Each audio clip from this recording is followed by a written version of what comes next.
well. But people have been calling on, the chief minister to look into that matter, the relationship between LAJ and the mayor of Kenema, Thomas Bayo. These are two government officials, if you, for lack of better terms, and they've been on, this issue. We know the last time what happened between LAJ and the mayor, when LAJ was going to Kenema. This time around, he was in Bo, and there was an issue, on stage. LAJ had to, say some rhetorics, and so people have been calling on, disciplinary action against LAJ. But we would want, the chief minister to look into this. LAJ is an appointed official of the government. The mayor as well is an elected member, and the mayor of Kenema City.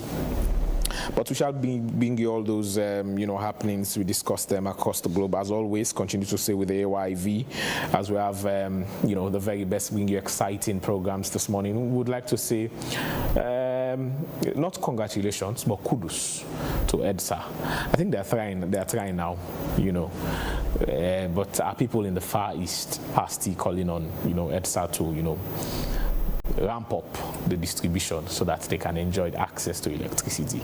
But of course, as always, you're welcome to AYV. Today is apologies. I think I am trying to look at my script. But of course, as always, today is the 24th day in the month of March 2026. I'd like to say welcome to Wake Up TV. Good morning to our viewers and listeners from across the globe, from Ghana, Nigeria, Liberia, Ghana, Guinea, UK, US, and in Sierra Leone and the rest of the world. I welcome you to the second edition of Wake Up Sierra Leone for this week here on AYV TV. We're also on radio on FM 101.7 on DSTV channel 399. My name is Bokari Matia, and as always, stay with us. Send in your comments and your thoughts to our Facebook page throughout the program. As we have the show will bring you those interviews, those sports, those entertainment, and many more here in this 2 hour of learning here on AYV TV and radio. And we're broadcasting live from the top of Tower Hill in a beautiful city, Freetown. We encourage you, get those feedbacks coming into our Facebook page, AYV News, and ensure we'll get them to our guests. But first, let's take a quick word from our sponsor, Local Commercial Bank, and other advertisers. And then when we come back, we go right into the show.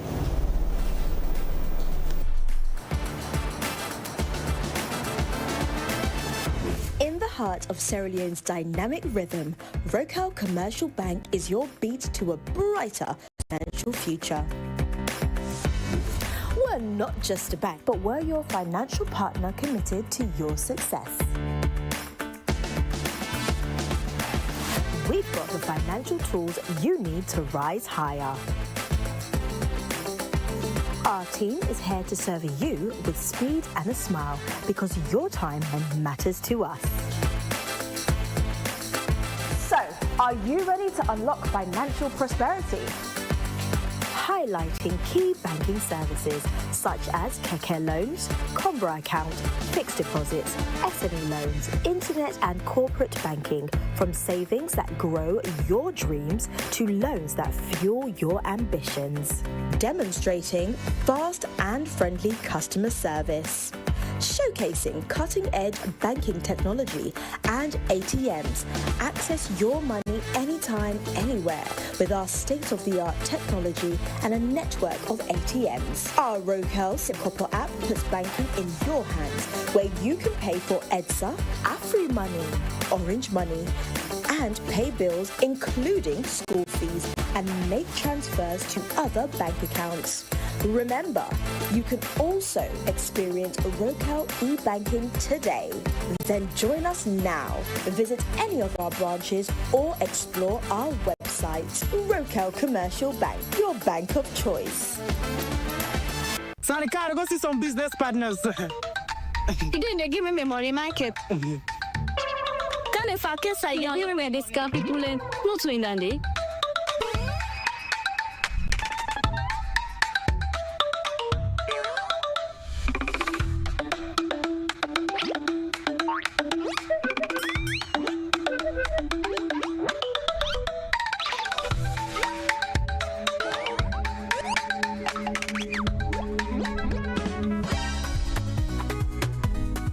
Michael, today you pay me my money. I don't send it for let you help me send money in Ghana. 2 weeks now, you not send me money and 10 you not give me back my money. Today, give me my money. You know ever sabi goodness in life. I send back your money, but trust me, today na the very last day I ever send money for now. I don't need your help because I don't know so with Afri money. I they able to send money. Now Baku Africa countries them. With Afri money, we'll be able to send money to over 10 African countries, whether it's Ghana, Gambia, Liberia, or Kenya.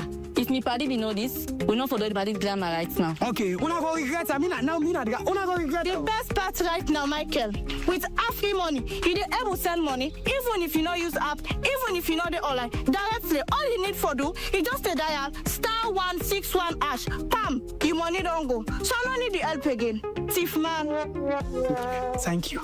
Send money to over 10 African countries instantly with Afri Money. No stress, no excuses. Just dial *161 *1 *6# now.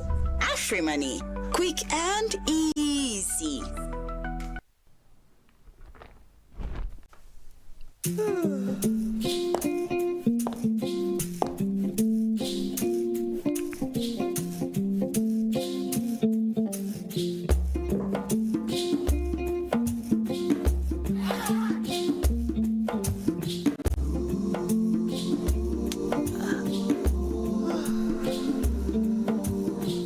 Feels good to see your face again.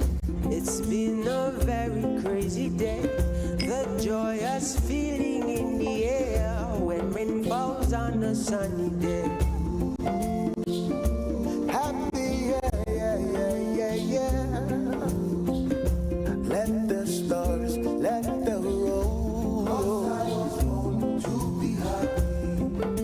Enjoy life's little pleasures with Maltina. Maltina. Share happiness. As mama, I always want waiting best for me picking them, especially when camp up, waiting them for eat and drink. Now this make I always they choose Sarah juice because they make come from with local foods them and nutritious and it gets less sugar than the other drinks them. Not to me say so. We lab test show say Sierra juice gets 50% less sugar than the other drinks them na the market. Because we mama they know waiting best for we picking them, now make we always they choose Sierra juice. Sierra juice and nutritious, a healthy and it's sweet. Sierra juice, not the taste of Salone. Fellow Sierra Leoneans, on 8th August 2024, Statutory Instrument Number 8 of 2024 regarding the conduct of nationwide population and housing census was successfully laid in Parliament.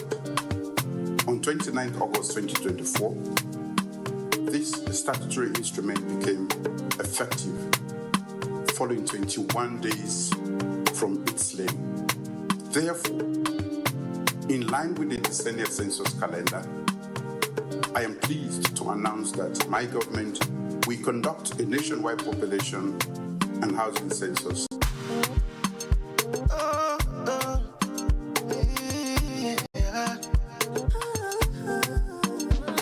It's 2026, we get to census. Make all man telling family, and we responsibility for bring development. Make all man telling family. From the east to the west, blah blah blah. From the north to the south, no matter how you dare or you try, blah blah blah blah. Motoka, mama or papa, blah blah blah. One picking on grandpa, blah blah blah. Auntie or uncle, blah blah blah blah. Motivel, let them come to you. Yeah, one people, one nation. Let them come to you. Yeah. Now we know back up bills alone. Let them come to you. Yeah. No person say you know care. Let them come to you. Let them come to you. I'm a papa, make we come together now. Brother, sister, nothing saying no matter, no. No left behind, no. This now you 10 for. Can join the census. Salon now we on. Okay, well, show me your name, show me your address. For make you go join the plan, the census go make you get the answer. success. For make you go vote now this land. Let the all you. If you don't want make them country again, make them creep you. Cause this time you're salon for us. See what you better say, we bring good news, salon people every year. Census don't come again. We ready for contact, sky from the young to the old. Say the census go help make development day. Allow me them continue until you know go pay. It go air plan, more schools, hospital and lights, even water for you community. Who say you there? They call to you. Yeah. One people, one nation. They call to you. Yeah. Now we number go build salon. They call to you. Yeah. No person say you not here. They call to you. Yeah. They don't call to you. Census they come, the other we cooperate. Tell mama and papa, thank you for country we all, dear, make we all ready. Census go help for make we know we safe, and who's how we stand. If you claim say you love salon, who's a development day, na day you for day. Yambo tegina, mimbo tegina, mingo te teke biambe. Got 2026, census na me right, census na you right. Family. Imagine if they count everybody that left you out. I'm all back to Mobawa. Kakofoni ngesa gbele tuwa. Tonya, ye amu boji hole banda. Wabulo leta bawa baya ganga. Ye tumo bawa mudagbe behave. Comment ya go salon bate mukweleva.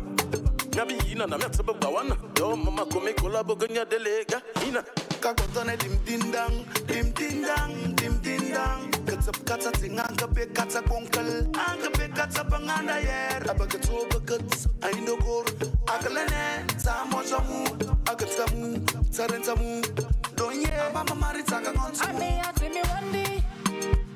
Timi wandi. Amiya timi wandi. Timi wandi. Mwakongo tami wandi. Ungewa menda milwena wo. Ya kongo tabi wandi. Ungeba handa bebe holo. From this series, blama blama. From the north to the south, blama blama. Times how you dare or you try, blama blama. Mama, papa, blama blama. One picking on grandpa, blama blama. Auntie or uncle, blama blama. Motivo, may they call you. Yeah, one people, one nation. May they call you. Yeah, now we number go build salon. May they call you.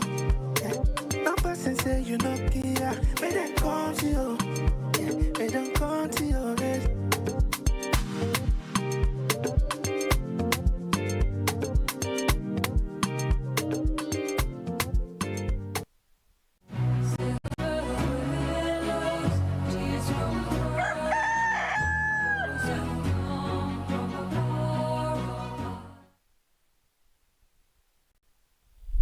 Welcome back. This is Wake Up Sierra Leone on AYV television and radio here in Freetown, Sierra Leone. All right, I was asking Mattia to actually sing Let Them Count You in English. They should count you.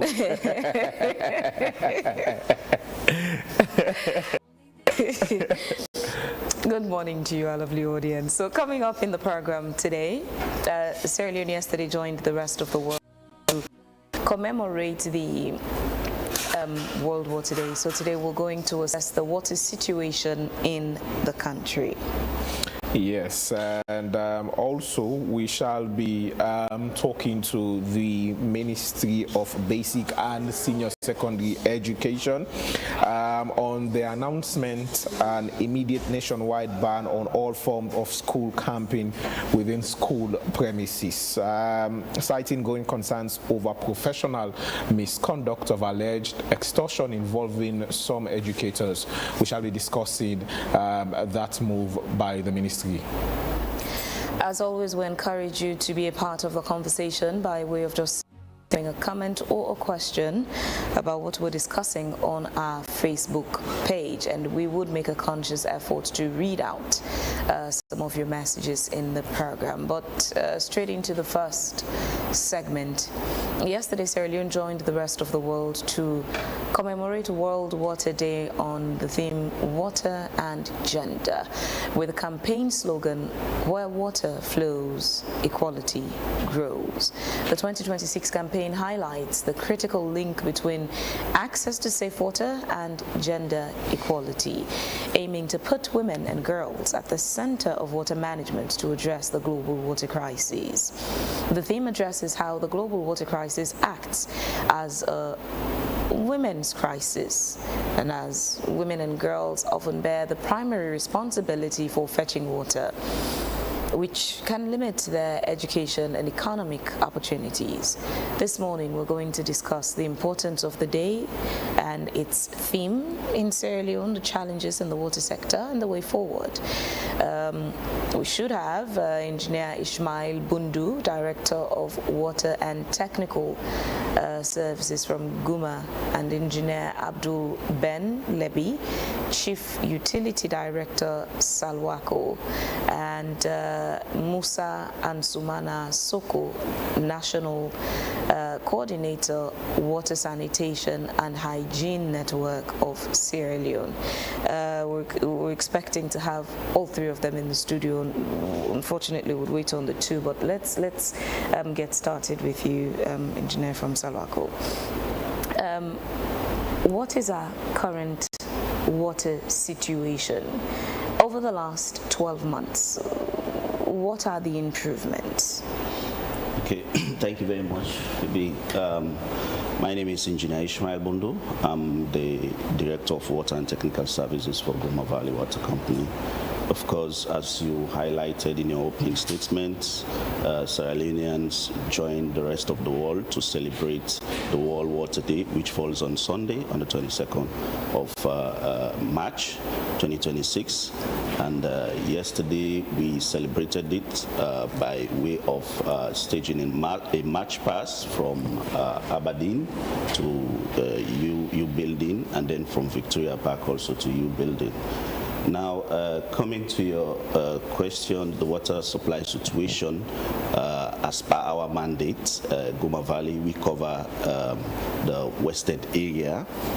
So, over the past 12 months, of course, all of us know we have our main Guma Dam, which is supplying about 90% to our coverage area, is way at mile 13.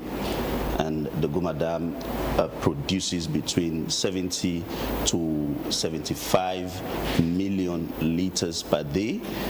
And the production of that 70 to 75 million liters a day, we have our infrastructure that was constructed in the 60s, is quite aged. But what we have done over the past years, we tried as much as possible to manage our facilities. That show how resilient our management system is, because for a system like Guma is today, I would say on the 14th of April next month, it will be 65 years old. And for an infrastructure system, having it more than 50 years, that shows how resilient the system has been over the past years.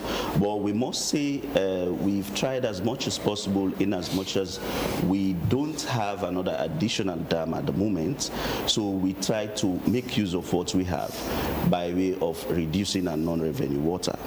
But that to mean the leakages all over the place.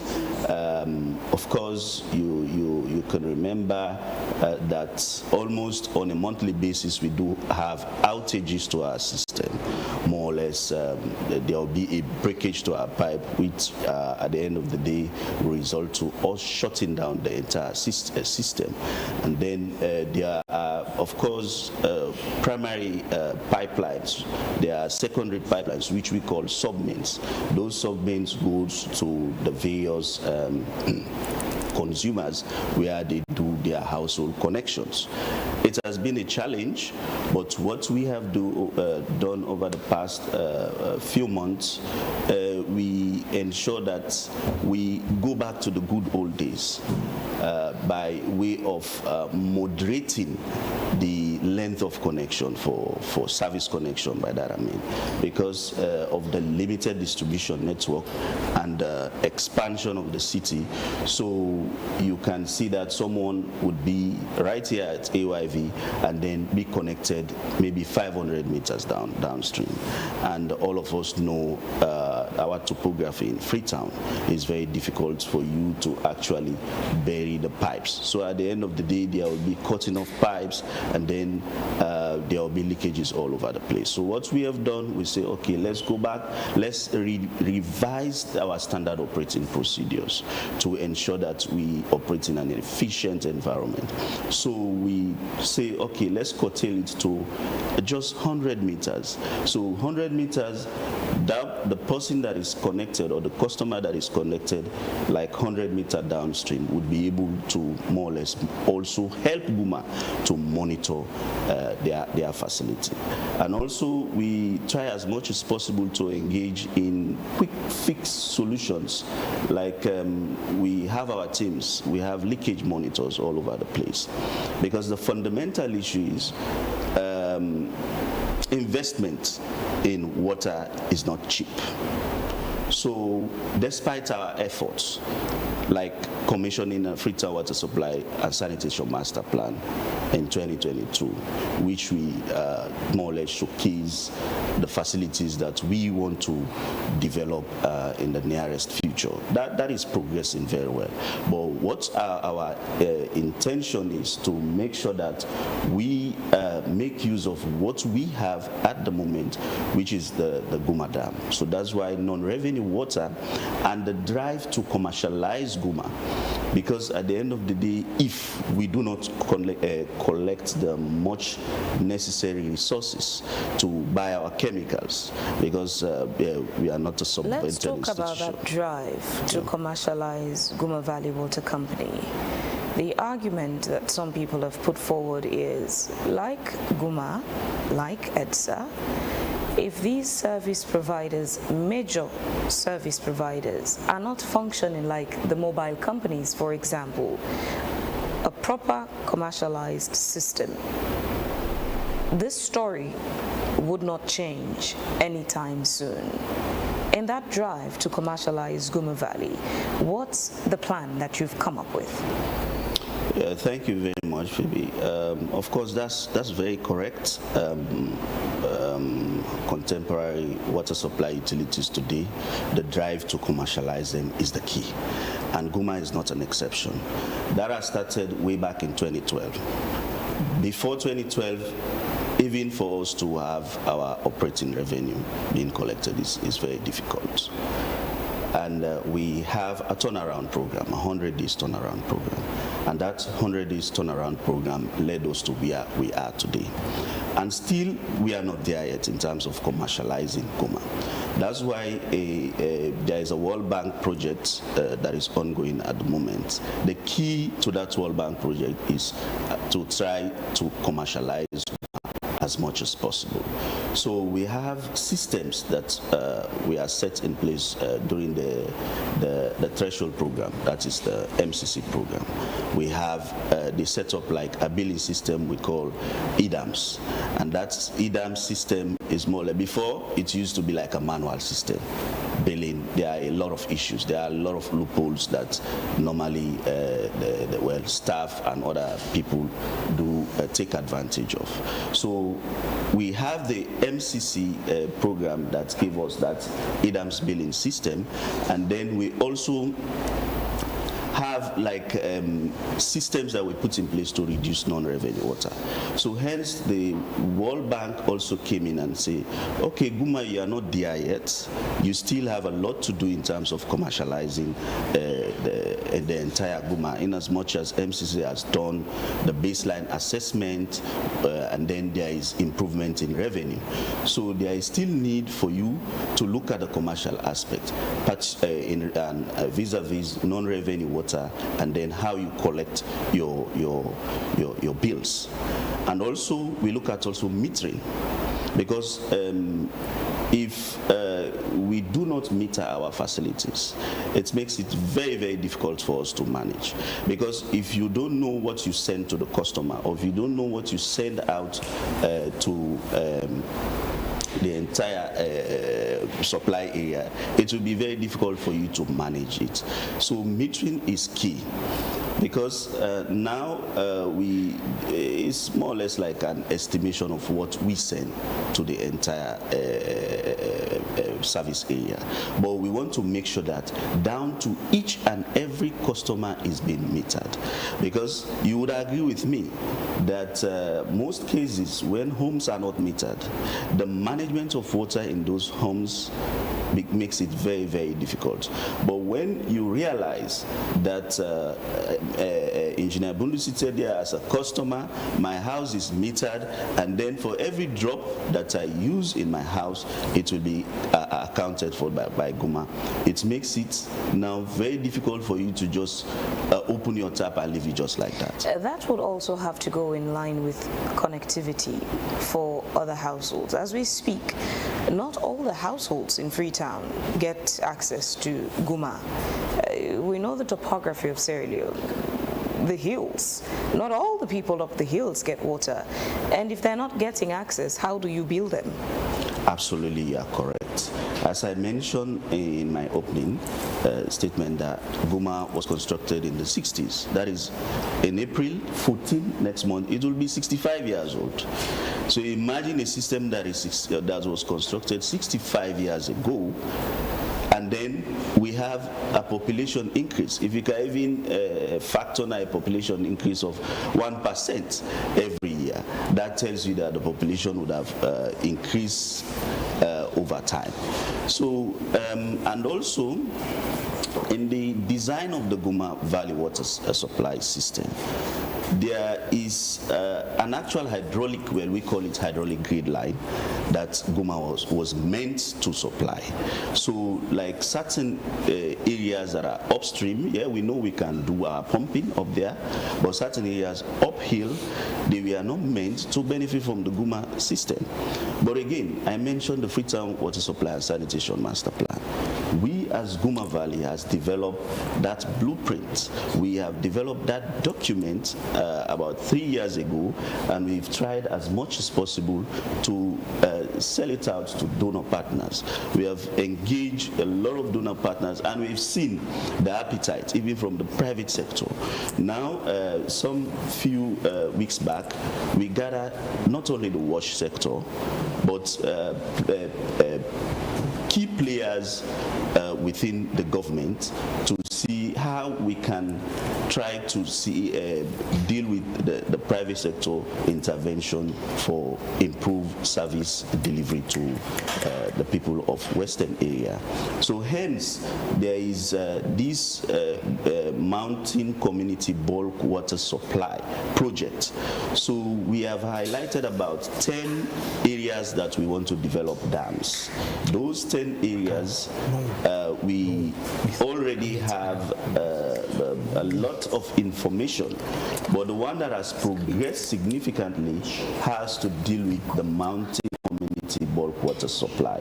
We've done our studies, and then we hope that with the intervention... Engineer, I'm so sorry to interrupt you. We're going on a very short break. We'll come back to continue the conversation. Please stay with us. We're going on a short break. We'll come right back to continue the conversation. Stay with us.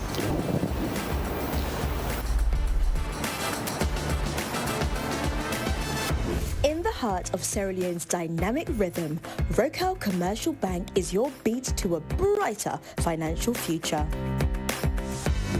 We're not just a bank, but we're your financial partner committed to your success. We've got the financial tools you need to rise higher.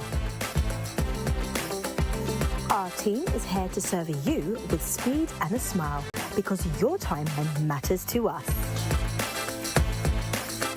So, are you ready to unlock financial prosperity? highlighting key banking services such as Keke loans, Combra account, fixed deposits, SME loans, internet and corporate banking, from savings that grow your dreams to loans that fuel your ambitions. Demonstrating fast and friendly customer service. Showcasing cutting-edge banking technology and ATMs. Access your money anytime, anywhere with our state-of-the-art technology and a network of ATMs. Our Rokel SimCopper app puts banking in your hands, where you can pay for EDSA, Afri Money, Orange Money, and pay bills including school fees and make transfers to other bank accounts. Remember, you can also experience Rokel e-banking today.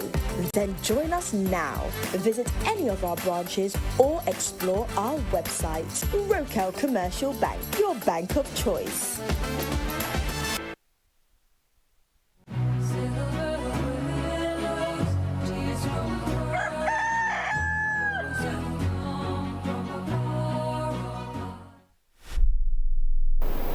Welcome back. We still have Engineer Bundu with us in the studios, and we've been joined by Engineer Abdul Ben Lebi, Chief Utility Director, Salwako, and also in our studio too, we've been joined by the representative from Washington. But Engineer Bundu, while you were talking, I wanted to know, with the status of the Goma Valley Water Company and how Freetown City has expanded. The facility, I think, intentionally was created for around 300,000 residents back then. We can virtually say we have over 2 million people in the city. And in many homes now, it is women and girls who struggle most, to fetch water. You see girls during odd hours, whether late at night or as early as possible in the morning, How is Goma factoring, gender equality when it comes to providing water? And when I'm saying this, I'm not even talking about the hill areas. You see students or pupils as early as possible in the morning struggling for water. Areas like Eastern Police in the central business district of Freetown in the morning. How do you factor these into, water distribution and providing water for all? Okay, thank you very much. Goma Valley, we try as much as possible to establish, in fact, it used to be a unit, and now it's a directorate. We have the we call it low-income community water supply directorate. So that directorate, primarily, you could agree with me, most of these issues, well, I will not say it only happens in low-income communities, but the impact that they will felt as a result of the non-availability of water, it's like the low-income communities. Well, never mind, there is also an argument for you to actually clearly know the low-income communities, in particularly in our setting in Freetown. So we have that directorate, and then we have community water tanks. So we work with community leaders like the councillors, the headmans, and then they will come to Goma and then do an application. We help them to get the necessary materials or equipment that they need to establish what we call a water kiosk. And that water kiosk, we have several of them, how we do service those water kiosks. We have water kiosks that within our network area that they can directly connect to, be connected to our distribution system. And we do have that we normally supply through Bowser, cutting of water through Bowsers. Mm-hmm. And that's one I must say to tell you that we factor it very, very seriously, the gender and the issue of service delivery. It's more or less a cost recovery. Well, it's not even a cost recovery, because for 10,000 liters, they are just buying it at 250 leones. So which cannot even be enough for the fuel that, let alone paying those guys, and then let alone doing the repairs for those Bowsers. So this drive is for us to just see that issues, areas that are populated, areas that are prone to these kind of things that you mentioned, we go there, we construct those water kiosks, and then we help the community on an intermittent basis to get those water kiosks be filled. And then it's more or less like the forming the directorate was just like 2 months ago. And then we are partnering also with Ghana. We are partnering with Netherlands to see how we can expand that directorate so that we can reach to more low-income communities. Engineer Abdul Ben Lebi, let me bring you in. You're coming from Salwako. What is the current reality of water access in provincial towns? Are we improving, or we're just managing the crisis when we look at the availability of water in the provincial areas? Yeah, we are improving tremendously. You know, now before then we had only small systems, but then came the AFDB project, the 3 towns project that revamped the Bo, Kenema, McKinney water supply systems, which are modern and big facilities. Yeah, outside that we had the government of Sierra Leone, the 6 towns water supply project, where our government have provided funds for the optimization of water supply system in 6 district capitals. Some of them are over 85 to 90% complete. Yeah. In some of these towns, we still have running water. Like you take the case of Cambia, we are still providing water with the small system that was there, whilst we are optimizing. In Cambia, currently we have a 50 cubic meter power plant that was done by JICA. So we are doubling it. It's over 85% complete. Yeah, that is just one. The same with Maboka. We are supplying, at the same time we are improving on the capacity. The same with Pujon. But we have places where the systems were defunct, non-functional, and in those places we are building a whole treatment plant. Take a place of Moyamba. Yeah, that was done by the council, but it was very, very expensive to operate, so we have to redesign. Yeah, in fact, that's what I wanted to ask on infrastructure and operations. Places like Moyamba and Kailaun have been struggling. You know, for Kailaun Township, you know, the whole facility got destroyed during the war, and you have to build a new facility, new everything, new generator, and the operational cost is different. And you can't just tell people, start paying for water supply when they haven't got water for over a decade or so because of the war and infrastructures are not there. How do you manage to still provide water for those communities? Yeah, in places like Kailaun, as you mentioned, there was an issue of vandalism and all the rest of it. So before starting asking people to pay, we have this thing we call the willingness to pay campaign, where we go on the radio, have people on the street, float parade, informing people about the benefits of using treated water. And we ensure that we provide for the poor. We have these public samples where people go and fetch water and pay a very minimal fee, as opposed to people who are affluent and are able to connect to the water supply system through their private places. So all of these are there. Not only that, government also provides funds for those small villages where you can say a place like a place that is far at the end of Kailaun, the Bwedu, and so with those government provided funds for 100 solar power boreholes, so that also those communities benefit. We have different sort of systems. We also have gravity-fed water supply systems. Currently, in the Kenema district and the Kailaun district, we are also doing those. Some were also done by the AFDB in Kono and Kwenadugo, places that have got water uphill, which we can easily treat and provide for the community at a very, very cheap rate. Because the problem we are facing is the energy. In the big towns I spoke about, in Bo, Kenema, McKinney, we have to lift water from the river. Like Bo, we have to take the water from the Sewa River. lift it to our treatment plant, also lift it to the reservoir. So it's expensive in that manner, looking at the size of the plant and also the population that we are intending to serve. So it's very expensive. For those small communities where we have access to gravity, we are actually making use of those opportunities. So, before I bring in Musa and Sumana Soko, tell us how are rural women and girls, especially affected as compared to urban? I know Engineer here Bundu is responsible for Goma in the urban area, Freetown specifically. But in the provinces, are the cases the same or are they different? Yeah, it's similar or even worse. Our people in the interior think domestic job is only meant for women and girls. So you find that in most cases, you see girls have to move like 1-2 kilometers to fetch water, especially during the dries.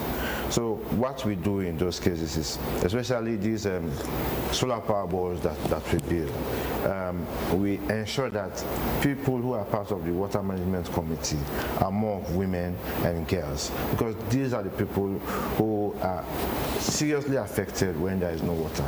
So in most places where we have women in charge, those facilities are still running because they ensure they keep enough money.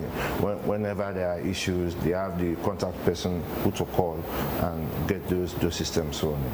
In the cities, like in both cities, it's the same thing, but we have water supply system now, and in schools, as part of the project, we provided poor flush toilets and also water supply to all government schools. The only issue we had is the school managing some of these facilities, but it was provided because it is something that we aid in retaining girls in school, especially when they have very, very good toilet system. Mm-hmm. Now in our studio too, we have Musa and Sumana Soko, the national coordinator, WashNet. Mr. Soko, from your monitoring, how severe would you say is the water crisis at community levels? It's extremely severe, especially when you look at the issue of health, basically. Because water access should not only be seen as access matter. It goes beyond that. It's a matter of health, it's a matter of dignity. It's about, enhancing the education of the girl child, of course, children in general, as well as making sure that, society is thriving, especially when you look at opportunities, around access. And so we look at this from three perspectives: water as a social good, as a political commodity, and as well as a development, commodity. And so we believe that people not having access to these services also places burden not only on the households but also on government, because guess what? Government is already losing 5% of its GDP annually responding to water-related illnesses, including diarrhea, and malaria. Of course, malaria has to do with the way we also deal with our environment, sanitation, basically. And so these are underlying issues, but I'll tell you for sure, if we are seeing healthcare facilities going without access to this basic and essential service, it tells you how much significance we are placing on infection prevention and control. The audit service report came out in the 2024 audit report came out this year, and it pointed some healthcare facilities that did not have access to water supply for a number of months. This is concerning for a 21st century health service delivery, where maternity is at risk, where patients are at risk as well as outpatients, who goes to those healthcare facilities. Imagine you going with your pregnant woman or somebody that is sick to a healthcare facility, and you ended up being the person to carry water to that facility so that the patient uses that. And it is just one healthcare facility. For example, Rokupa Government Hospital was vividly mentioned in the audit service report. And for us as WashNet, we believe that water services are fundamental to human rights. And if we say water is life, we must guard life from every perspective, considering that, I mean, life is a first generation right. And we believe that if we place access to these basic and essential services on top of our development priorities and aspirations, we will be able to ensure that we reverse the cause of the challenges for those that have waited in the access queue for too long. Imagine we have the school census report of the Ministry of Basic and Senior Secondary Education came out that 21% of our schools do not have access to water supply services, which places at risk 416,000 kids, and 416,000 kids is huge. When you compare, our population size, we are just, 8.1 million people. And we also do have, 38% of citizens that have still not been reached with access, nationally. It means that we still have a long way to go in order to be able to reach the last mile. We deliver services that continues to fail. What I mean, delivering services that continues to fail, already we know some facilities, of course, Engineer Bundu talked about the Goma Valley facility, and what's been done to be able to also optimize their operations. But I'll tell you for sure, the largest facility Goma Valley has operated has been the aging infrastructure, of over 50 years. And so, until we think about what differently we can do to go beyond quick fixes, of course, we talked about bulk water, production, as well as making sure that reservoirs and treatment centers are being optimally running. Salwako is also doing the same. But the question is, at what level do we start looking at success? How will success look like with all of these projects that we are talking of? How will success look like when we say indeed we have reached the 2030 targets to be able to ensure that no one person gets sick because they do not have access to these basic services? No one baby dies because they do not have, access to these services. And I'll tell you for sure, 3 out of 5 healthcare facilities in this country do not have access to water supply. This is not just a matter of, it's not just a problem for Goma Valley and Salwako. I think it's a national concern. And the extent to which we are placing priority in water access, I think is very much downplayed. Because who should be held accountable? Access to water is a human rights concern, and water also has been used as a political tool. Every campaign period, you hear politicians saying, "I'll provide you water, I'll provide you electricity." Each and every electoral cycle, they will use water as a campaign tool, as a campaign method. And then you also have donors who are pouring in money, into access to water. At the end of the day, who are we going to hold accountable? Is it the government? Is it community? Or is it donors? Or are we looking at the local system and structures that we have all together? You see, even us as WashNet, we are delivering water supply at the community level, but it is not our responsibility. It is government's responsibility to provide for its citizens. Every government has got that responsibility. And last year alone, 2025, 10 water supply systems were developed by WashNet. And it tells you this is part of our evidence-driven interventions. Evidence-driven interventions is to tell that these models work, and these are models that we can replicate in addition to our core mandate of advocacy. And so, who we should hold responsible? In right-based advocacy, we say there is a right holder on one hand, and there is a duty bearer on the other hand. The right holder are the citizens. And what we do to that extent is to be able to ensure that citizens are with the right capacity to be able to hold duty bearers to account for failing to provide those services. And right holders, on the other hand, are provided with the right interface with the citizens to be able to discuss what are the critical holding back factors. And so it is government's responsibility. I'll tell you for sure, we are doing a budget tracking exercise now, to be able to look at how much of resources government on its own is placing in the water sector, just so that we see that level of political priority. We are seeing seepages, leakages in the Auditor General's report, how ministries, departments, and agencies are not utilizing the public resources wisely. you know. But then why are we still giving more money to those institutions that are mismanaging state resources and leaving institutions or sectors that are not doing so well? And so 0.94% of the national of the GDP was committed to water supply and sanitation nationally in 2024 alone. It means, say, if we are not really placing that level of priority, we are giving responsibilities to institutions. We are giving the task, the roles, but then it's not being accompanied with the right resources. Mind you, we are talking about a growing need. How can we address a growing need when the resources are not there? Guma Valley needs resources to be able to expand access. Salwako similarly does the same. In as much as we know for sure that they too have had their own institutional challenges, but then we know for sure the priority should come from central leadership. How do we ensure that the resources, for example, we are spending on security annually, you know, how about we really look at providing social services to our people?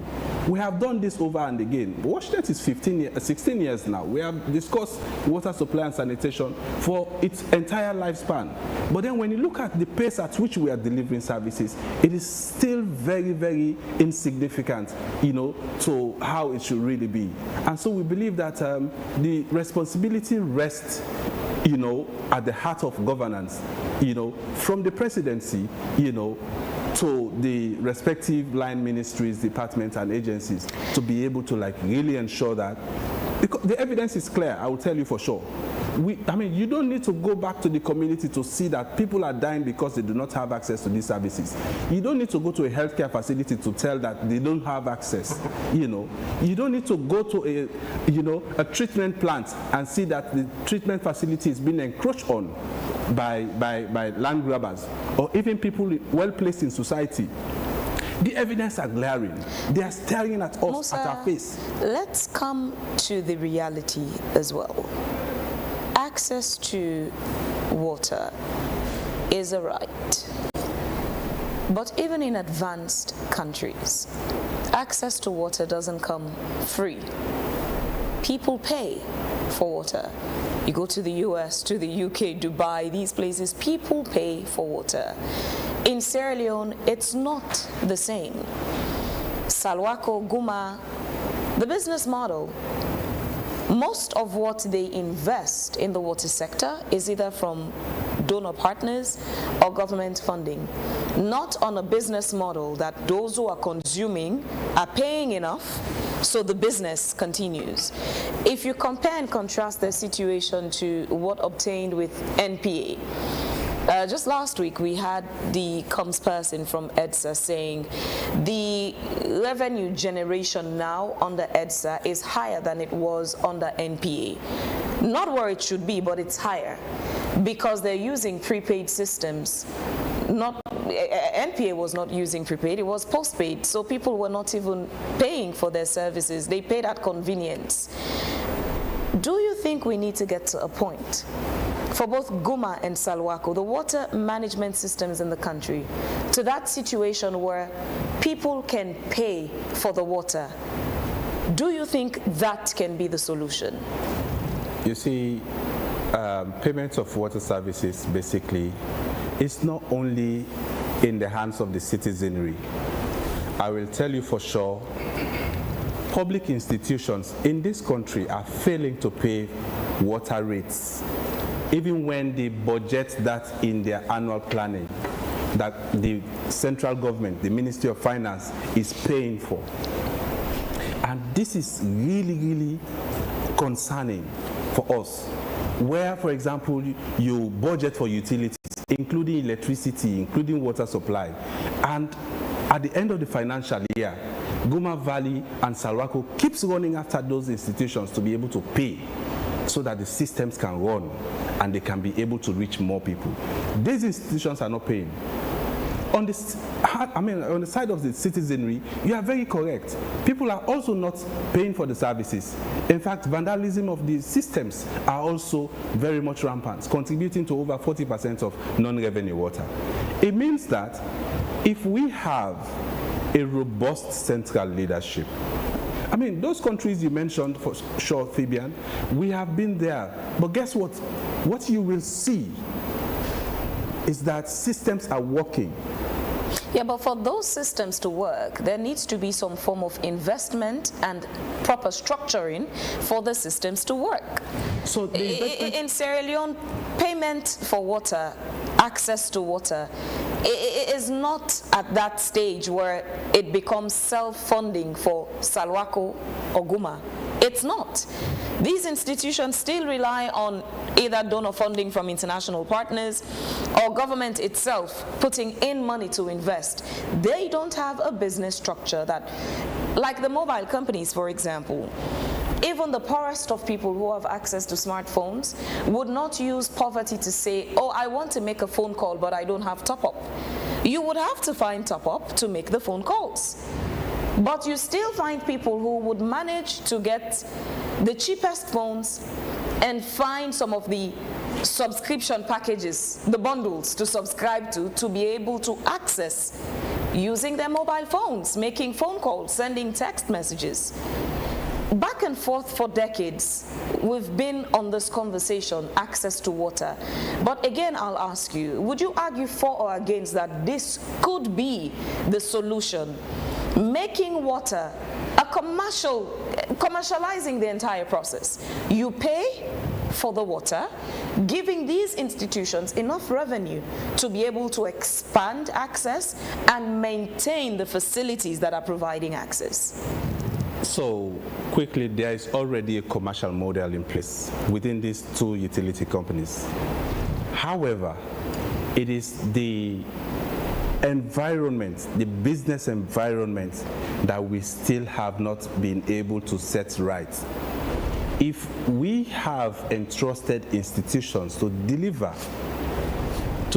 for its citizenry, and remember, these are tariffs that they are also charging for water usage, which are very minimal as compared to how much, for example, you are spending to bring water in your household, how much I am spending to bring water in my household. But then we make the operating environment even more difficult for them to be able to deliver effectively. And so the business models are there. They have commercial units. Of course, you see Engineer Levy, who is the chief of utilities. You know, it tells you that as chief of utilities within Salwako, he is overseeing equally the commercial division of the entity, as well as ensuring that there is routine billing, making sure that those billing translate into resources. But then what happens if you go to Teko Barracks, for example, where you know, a meter is connected, and then you go to collect bills, nobody is paying you because it's a barracks. You go to other places, other military, you go to Wilberforce, you don't get to receive bills. Go to U building and see. That sounds very familiar to what happened with NPA and EDSA. Under NPA, it was postpaid. Under EDSA, mostly it's prepaid. So, you see, I tell you for sure, you know, mostly people say government is not good at doing business, but these institutions have been, you know, empowered by government to be able to deliver. And so it's about making sure that our legislations, our regulatory environments are safe enough to be able to... There's also the politics of that. I'll keep referring to the electricity situation with EDSA because water and electricity, they stand on you know, two strong legs that it's on the same situation. When EDSA increased the tariff, that took us to a political situation. The people versus the politicians. Oh, you've increased the tariff of electricity. EDSA, by the way, said even with the increment they made, it's still not sufficient for EDSA itself to function on its own, financially independently, to a point where it's a viable and sustainable business. But still, the people complain about the increment, and the politicians, on the other hand, have to face the people. Because there is the competition for who gets the seat of presidency. The political parties want that. So if it's increased under the SLPP, it becomes a campaign tool for the other political parties. Or under the SLPP, the electricity price increased. So it's still the people versus the politicians in a conversation that is meant to be what is in the best interest of the people, and the permanent solution to these problems becomes a way of managing it so you don't step on the toes of the people because you want their votes, but equally you still cannot come up with a sustainable solution to the problem. We still keep going round in circles.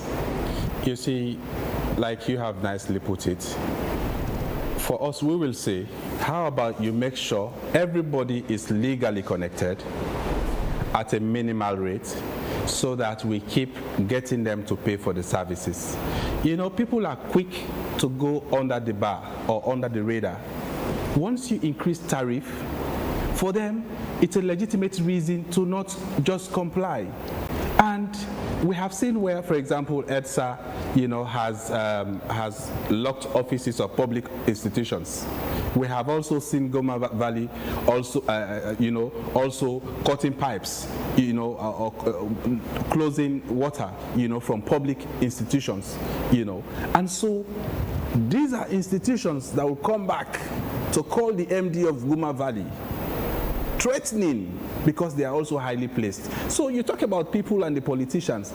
I think it's a balance we have to play. How do we ensure that the politician is serious enough to be able to tell and show evidence? Return on investment is key. People already feel that there is already a huge tax burden on everybody. This tax burden, routinely, the more we increase prices, people get to like wonder, we are not even getting the routine services as often as possible, but then we keep increasing tariff. Take electricity, for example, Vivian. I don't know, I mean, in your community or so, if you get light on a daily basis, but then you have electricity credit in your meter, but you're not just getting it. You, in fact, you know, rely on thermal generator to be able to keep your home light lit, you know. How do we ensure, for example, I mean, electricity you can subsidize, but water access is water access, you know. I mean, quite recently, before the adoption of the Finance Act of 2026, you know, we lobbied, you know, we engaged. When we realized that Bowser service was going to be taxed, you know, that sachet water was going to be taxed, we engaged. And the FS, the Financial Secretary of the Ministry of Finance, was on AYV here, that they are only taxing imported water. But guess what? The picture is now even different. They are equally now taxing Goma Valley, you know, to pay for those things. So these are the ways how we are also thinking, how serious are we really about addressing the very important issues when we really look at the lives of citizens. We can increase, you know, tariff, we can increase taxes, but the question is, how are people having access to these services? Engineer Leby, let's understand the figures here. At what cost is it to Salwako to provide water facility to people? And what is Salwako getting back from the people? What are you putting out as investment and what are you getting back? We need to understand these figures. Our current tariff was approved in 2021. Yeah, at that time, fuel was around 7 to 10 yuan, about that per liter fuel, which is one of our prime commodity, and also chemical was cheap. Now, recently, about 2 months ago, we did a review of how much it would cost us. So we had two costs. One is if we accumulate all of the non-revenue water and take it as something that belongs to Salwako and only look at the water that the people are using. What came up was the cost of producing 1 cubic meter of water, that is around 40 to 44 baht. The cost of producing that, when we take the non-revenue water as ours, not to the people, is cost between 42 to 45 leone a cubic meter. Currently, people are paying 15 leone per cubic meter. But when we include the non-revenue water in the mix, it came up to 72 leone per cubic meter. Now, let me just put it into perspective. Let's say we go with the between 42 and 45 leones per cubic meter, which is we borne the losses in terms of the non-revenue water. What does that mean? It means that people will be paying 1 leone per baht, because in 1 cubic meter you have around 45 to 44 baht, 44 to 45 baht. So 1 baht will cost them 1 leone. Okay, but if you go now and say people should start paying 45 leone per baht, that's where per cubic meter, which is 44 baht, that's where the issue will start coming. But that is the minimum we can go for us to be able to break even. Not talk about profit, just to be able to provide the necessary fuel, the lubricant, the chemical to keep those systems running. If we say we want to move up further, it should be around 72 leone per cubic meter. But currently, it is 15 leone for 44 baht. That is 1 cubic meter. And people are buying just 2 sachets of water, which is 1 liter. Just 1 liter, people are buying for 1 leone. If we say now we want to use the 44 leone, which is 1 baht is 1 leone, 1 baht is around 20 to 22 liter. So 20 to 22 liter is 1 leone, as opposed to 1 liter, the sachet water, for 1 leone. You see? Engineer, let's hear the picture as well. It's the same question. We want to hear the story for Goma Valley. Yeah, it's quite similar from the analysis that he has made. And so basically, as he rightly mentioned, we have our chemicals. And the chemicals are not procured here, because what drives the cost is our chemicals and then the fuel that we use to run our pumps, to run our generators. So when you accumulate all of those ones, you can see that as 1 cubic meter is less than even $1. So that tells you how the situation is so bad. So when you look at, well, he rightly mentioned also that the increment came in around 2021. And then today, fuel is around 32 to 35,000. So it has more or less increased to more than 3 or 4 times for us over the past few years.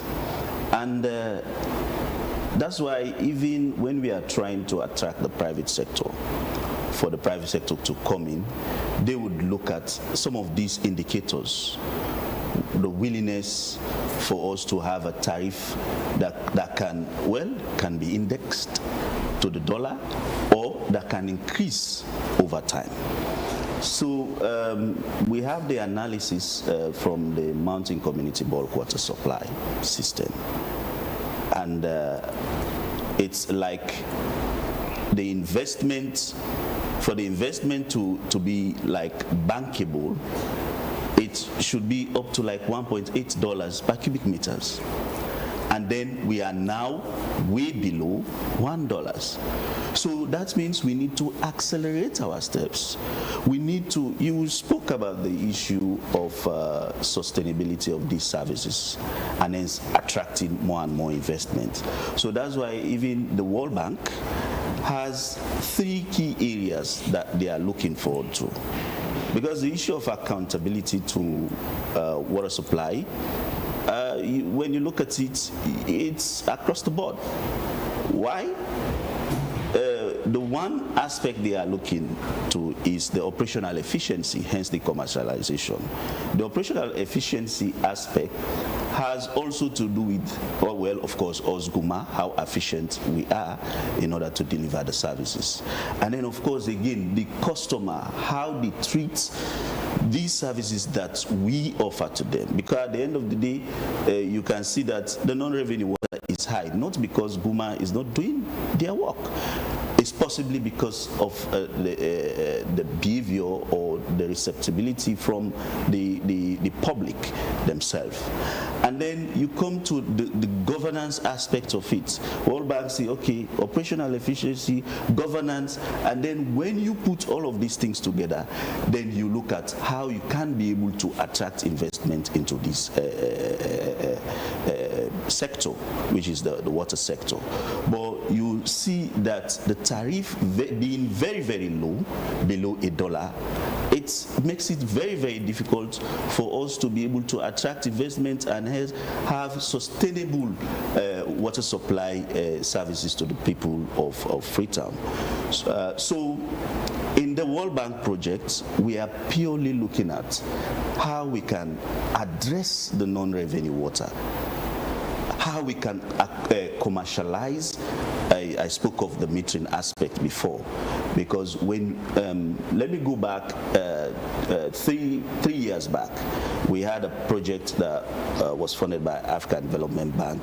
We procured some few meters. We were like collecting around 3 billion old Leones, and then just after that metering, we rise up to 100%, 6 billion.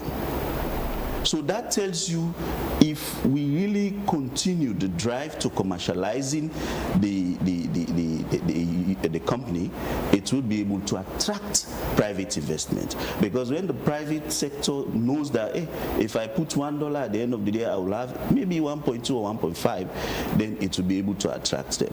So then the governance has to be there again. The willingness for us not to see water supply as just a social commodity, but also like an economic good. Now the argument, there are two sides to this coin.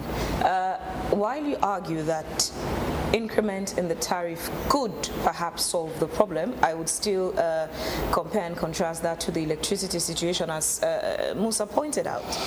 EDSA is now on prepaid, not postpaid as NPA was. But you'd find that there are households that don't want to beat the system. They want to be very good citizens. They pay for it. But what value is it to you if you can pay but you can't access it?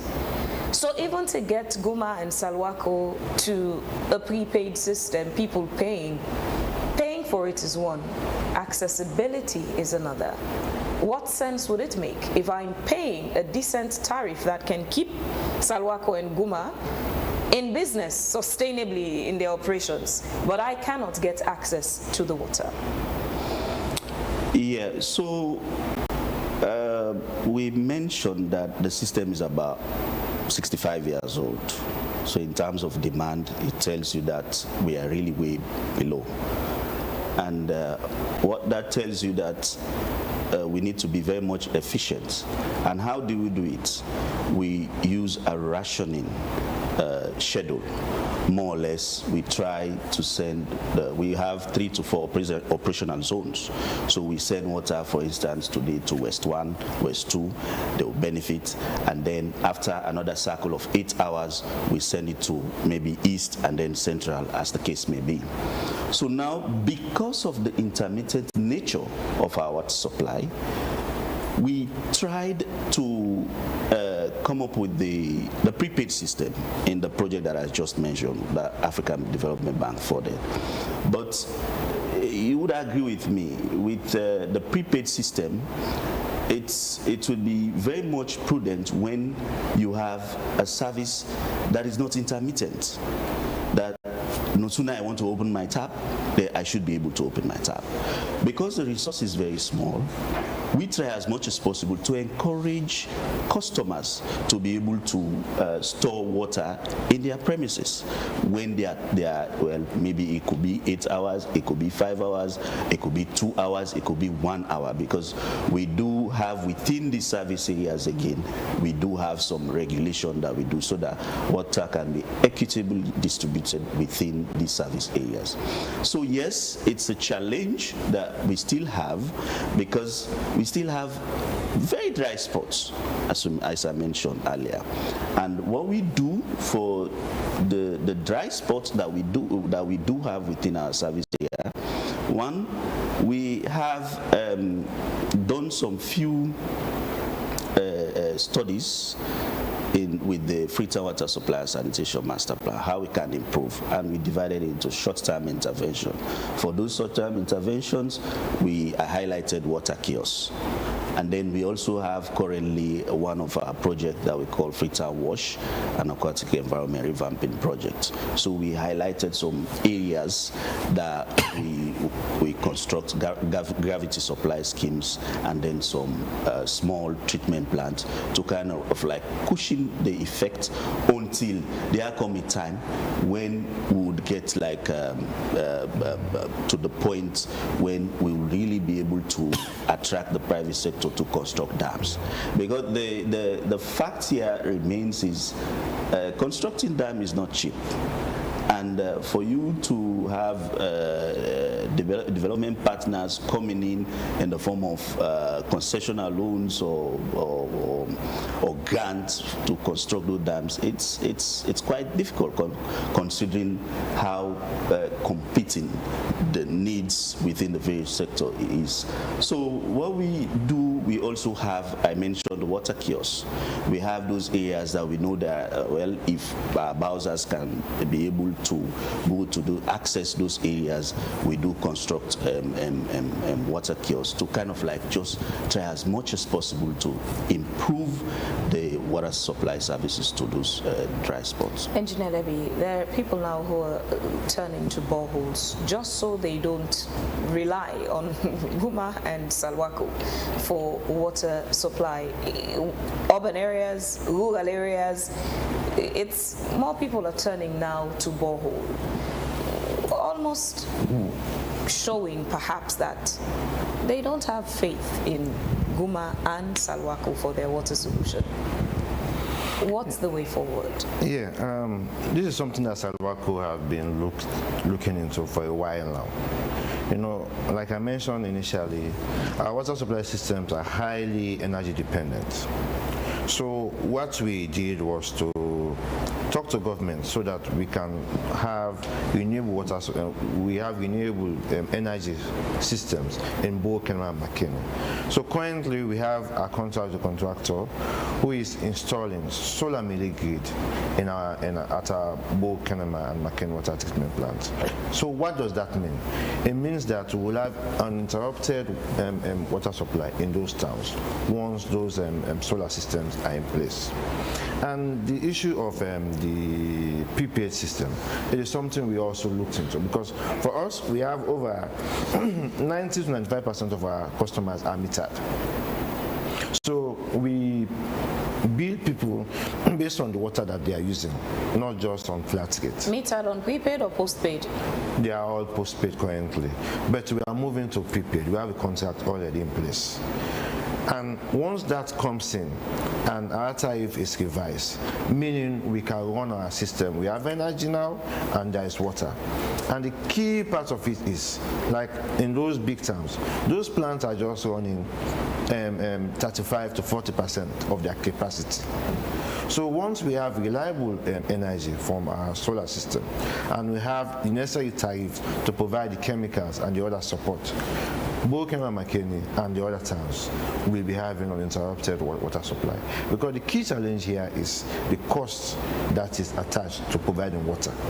So once those costs have been addressed as we are moving currently, we'll be able to provide the people of Kenema, Makeni and the small towns. As I mentioned, those small water supply that we are doing, all of our new systems have got solar power system as the primary source of power, whereas the thermal generator will be on standby, because we need to make the production of water cheap for us to be able to provide day water supply to all our customers. So that's where we are currently. All right, let's turn the mic a bit over to our audience on Facebook. Mystic from Dozak says, many Sierra Leoneans are with the mindset that water is free, which should not be the case. It's also important to understand that clean water comes at a cost. Guma Valley Water Company invests heavily in treatment processes, especially chlorination, to ensure water is safe. And these efforts require significant funding. Water is not free. Alhaji Abdul Karim Bangura says the metering system is very good because some of us in the center area are using it, but we pay for water services which we are not enjoying. There's no water in my compound, but I do pay every month. And then Amasia Bayo says people need to know that they need to pay for water being used. Water na life. And Victoria Safa Koroma says Salwako continues to provide portable and affordable water supply across the provinces over the years. The company has performed commendably in ensuring that water is available in both major cities and smaller towns. This achievement is a testament to the dedication and hard work of Salwako management and team. And Amin Abdul Denke says the sophisticated measures of distributing this right to inhabitants and households of the municipalities obviously false, untrue and unrealistic. People are still struggling to access the right to safe drinking water with all the optimized measures. The acclaimed effort to providing water across the country is evidently untrue, false and unrealistic. And Swissman says, engineer, please tell us more why some of the people who are manufacturing sachet water can have water, but the ordinary citizens can't have access in their homes, or even the fire force struggle with water for fire emergency. But sachet water companies do have water to upkeep their businesses at all time. What is the magic behind that? And Adiatu Kome Gilbert says many communities that previously relied on unsafe sources like rivers and wells now have access to treated clean and sanitation water, all thanks to Salwako. Thomas Rogers says access to clean water in Sierra Leone is still a major problem. Despite modern advancements, many communities lack reliable pipe-borne water, forcing children to wake up early to fetch water, which affects their health and education. There is a need for better performance from Salwako and Guma, and existing pipes often have no running water. Poor maintenance and supply issues affect service delivery, and even those using boreholes struggle to access chemicals to keep their water safe. Your response, gentlemen, quickly to those messages. Yeah, I will start with the issue of the provision of water supply to our rural communities. Yes, it is our responsibility, and in most cases we team up with the local council, because our act indicates that we should provide technical support to the council, which we are currently doing. So whenever we do rural water supply, we ensure that we train people and hand this system over to the council, as they are the custodian of those small water supply systems. But it comes down again to the attitude of our people. If you go to the Cambry Hills currently, which we are providing gravity water supply system to small communities around the Kenema end, find that people are seriously mining in those hills. 2 days back, I got water sample from that end. It was highly, highly turbid. At a national level, let's look at the Okeli River that goes through Maboka right down to the Bay Bridge. The turbidity is also very high, making it very expensive to provide water for the people of Maboka. Because the turbidity increases, you have to use more chemicals, and there is also issue of your pump wearing out and going down. So these are some of the things. The community also have to take responsibility. We have gravity system that we provided for people in Kono, the Bumpe end. What happened is you have people doing agricultural activities above the intake. And when there is small storm, you find out that all of those mud just end up in the intake. And what will happen? You have turbid water getting to our people. So the community, our people need to change their mindset.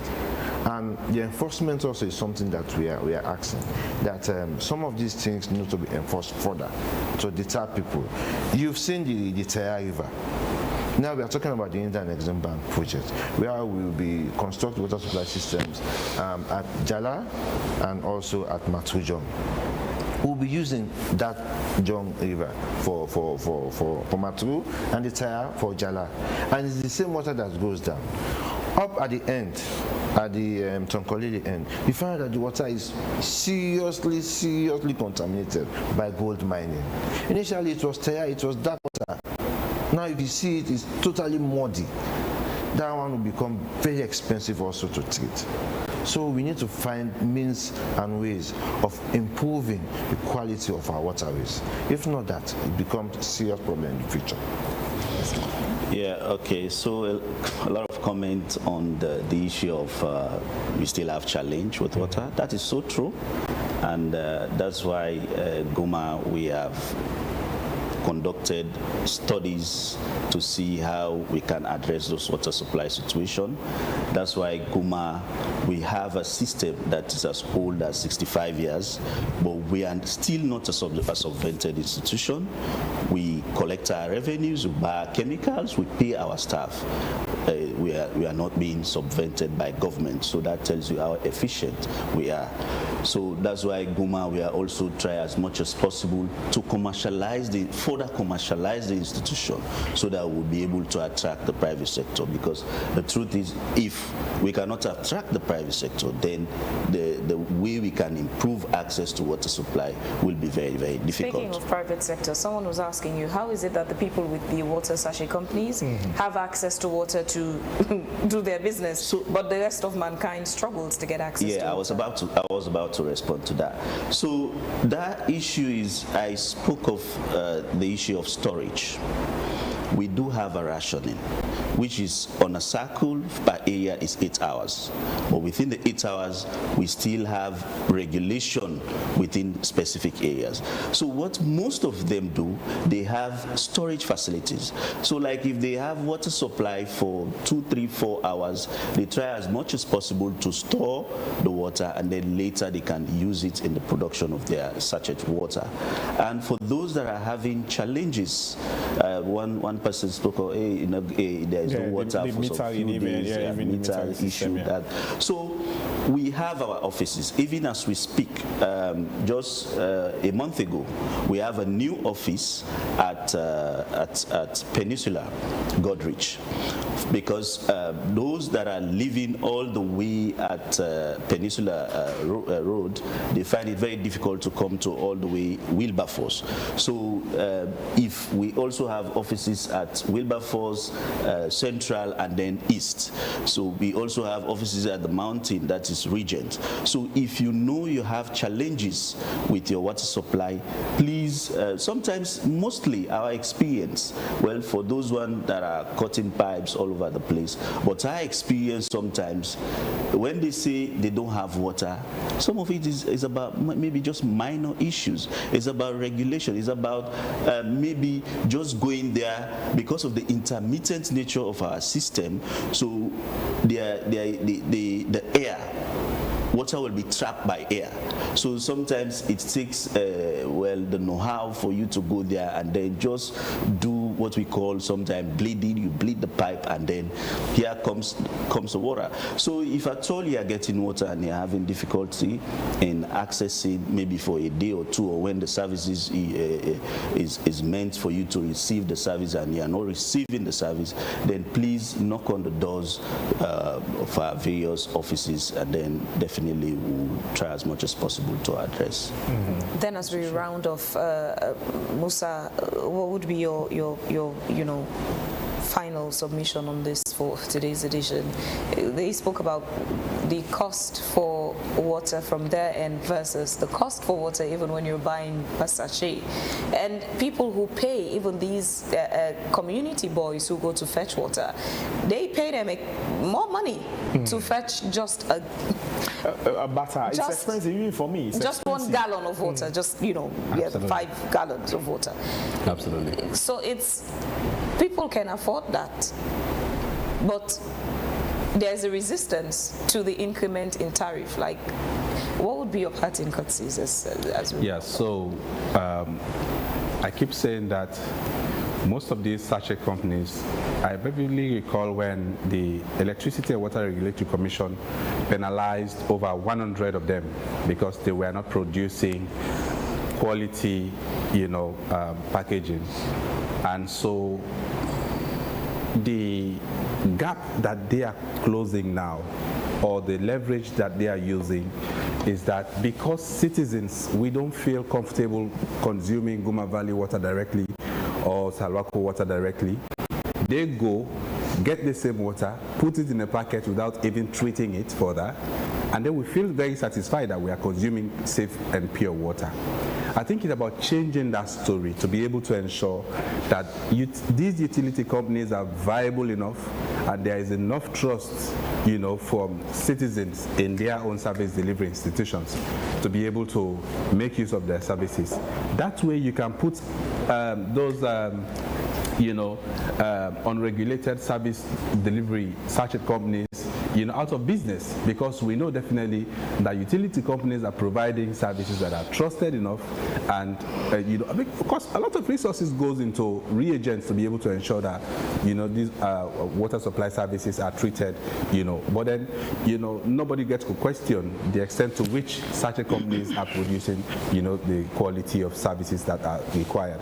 And so I would say for sure it takes institutional, it takes the policy as well as regulatory measures, as well as central leadership. I kept saying that central leadership is key. Only then we can be able to ensure that there is compliance, there is effective and equitable service delivery, and that we are also having trust between citizens and their own service delivery institutions. Thank you very much, gentlemen, for your time this morning to be with us. This is all end this segment. We're taking a quick break. When we come back, we'll jump to the second and final conversation, the education conversation. Please stay with us. We'll be right back.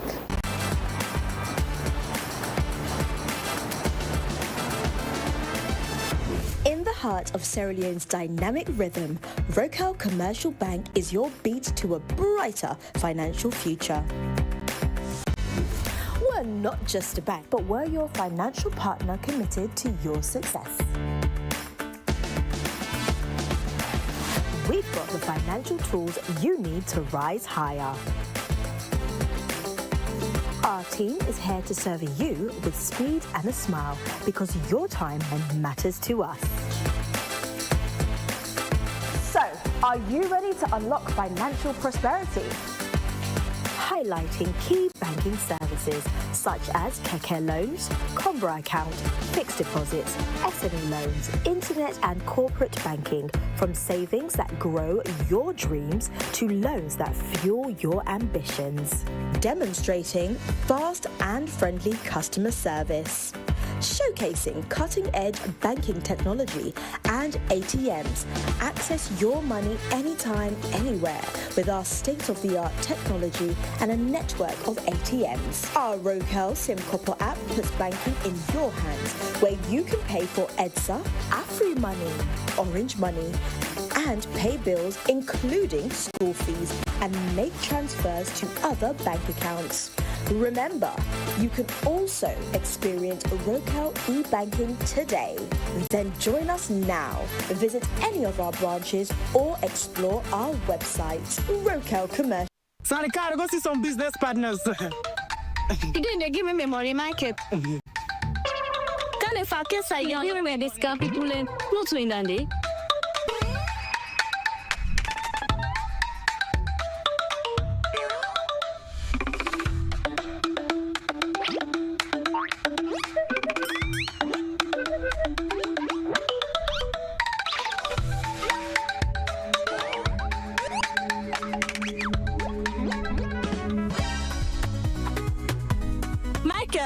Today you pay me money. I don't send it for let you help me send money in Ghana. 2 weeks now you not send me money, and 10 you not give me back me money. Today, give me money. You know ever sabi goodness na life. I send back money, but trust me, today na the very last day I ever send money for now. I don't need the help because I don't know. So with Afri money, are they able to send money? Now, Bakubaku Africa countries them. With Afri money, we'll be able to send money to over 10 African countries, whether it's Ghana, Gambia, Liberia, or Kenya.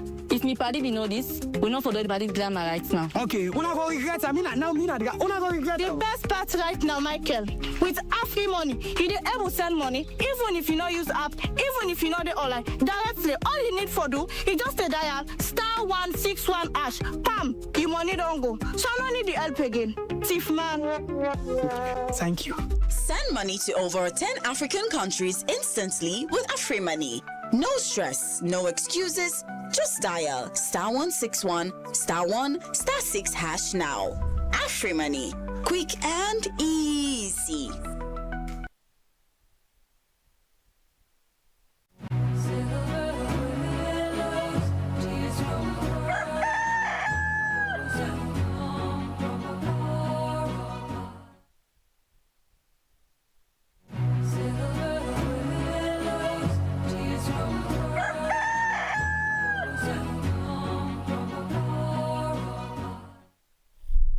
This is Wake Up Sierra Leone on AYV television and radio. Don't forget to send in your comments and your questions to our AYV News Facebook page.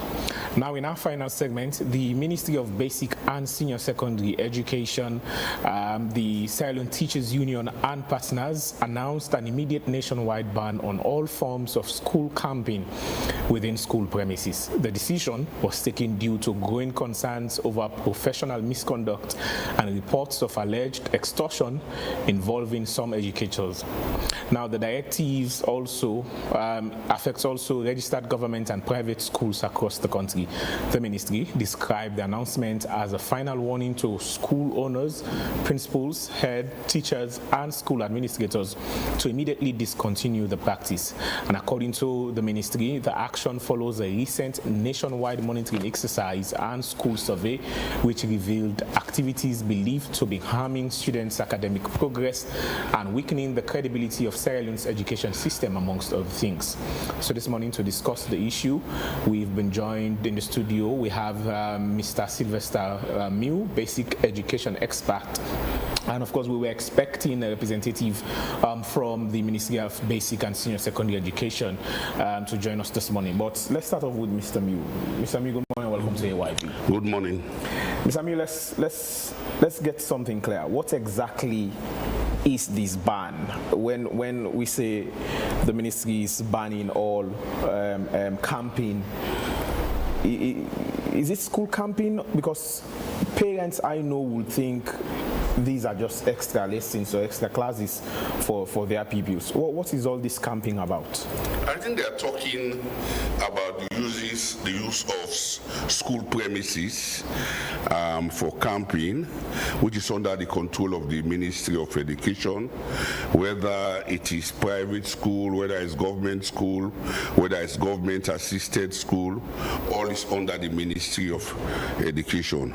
And as such, the challenges they have been having in those areas, that is why I think the ministry took that decision.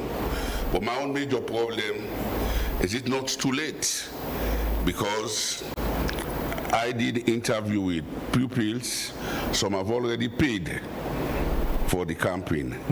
And I was shocked yesterday talking to a girl who is doing science. They say they have requested in the school to pay 1 million loans for science tools, because for test of practicals, the school said they don't have the science materials. So they have asked all of them doing science to pay 1 million loans.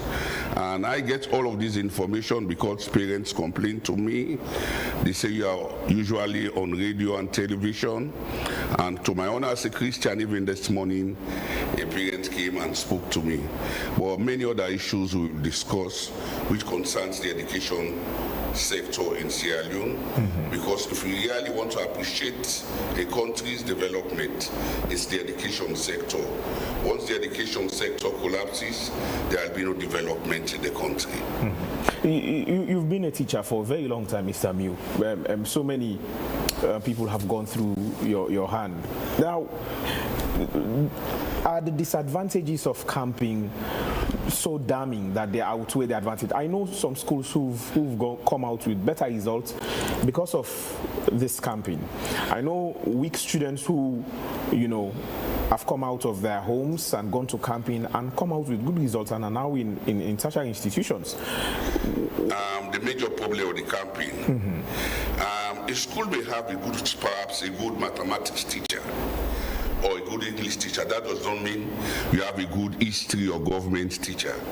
And all of these things are compulsory.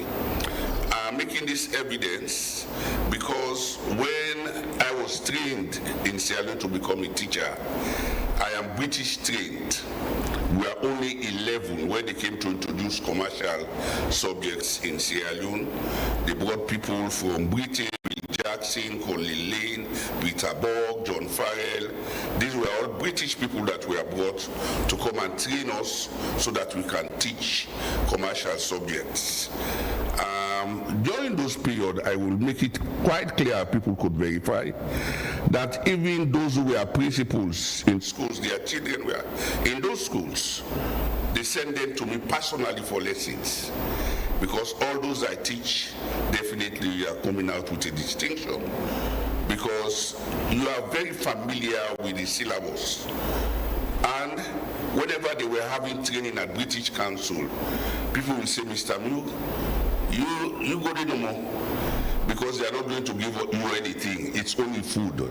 It's not now that you go to workshop, they give you incentive as transportation and so on. They normally give food at British Council. I will be the only one. And I am very happy today, even though I was not happy those periods, that the benefit I got from those training sessions, late Mr. Venn, late Mr. Brown, they will all call you. You are our boy, you just go to the meeting.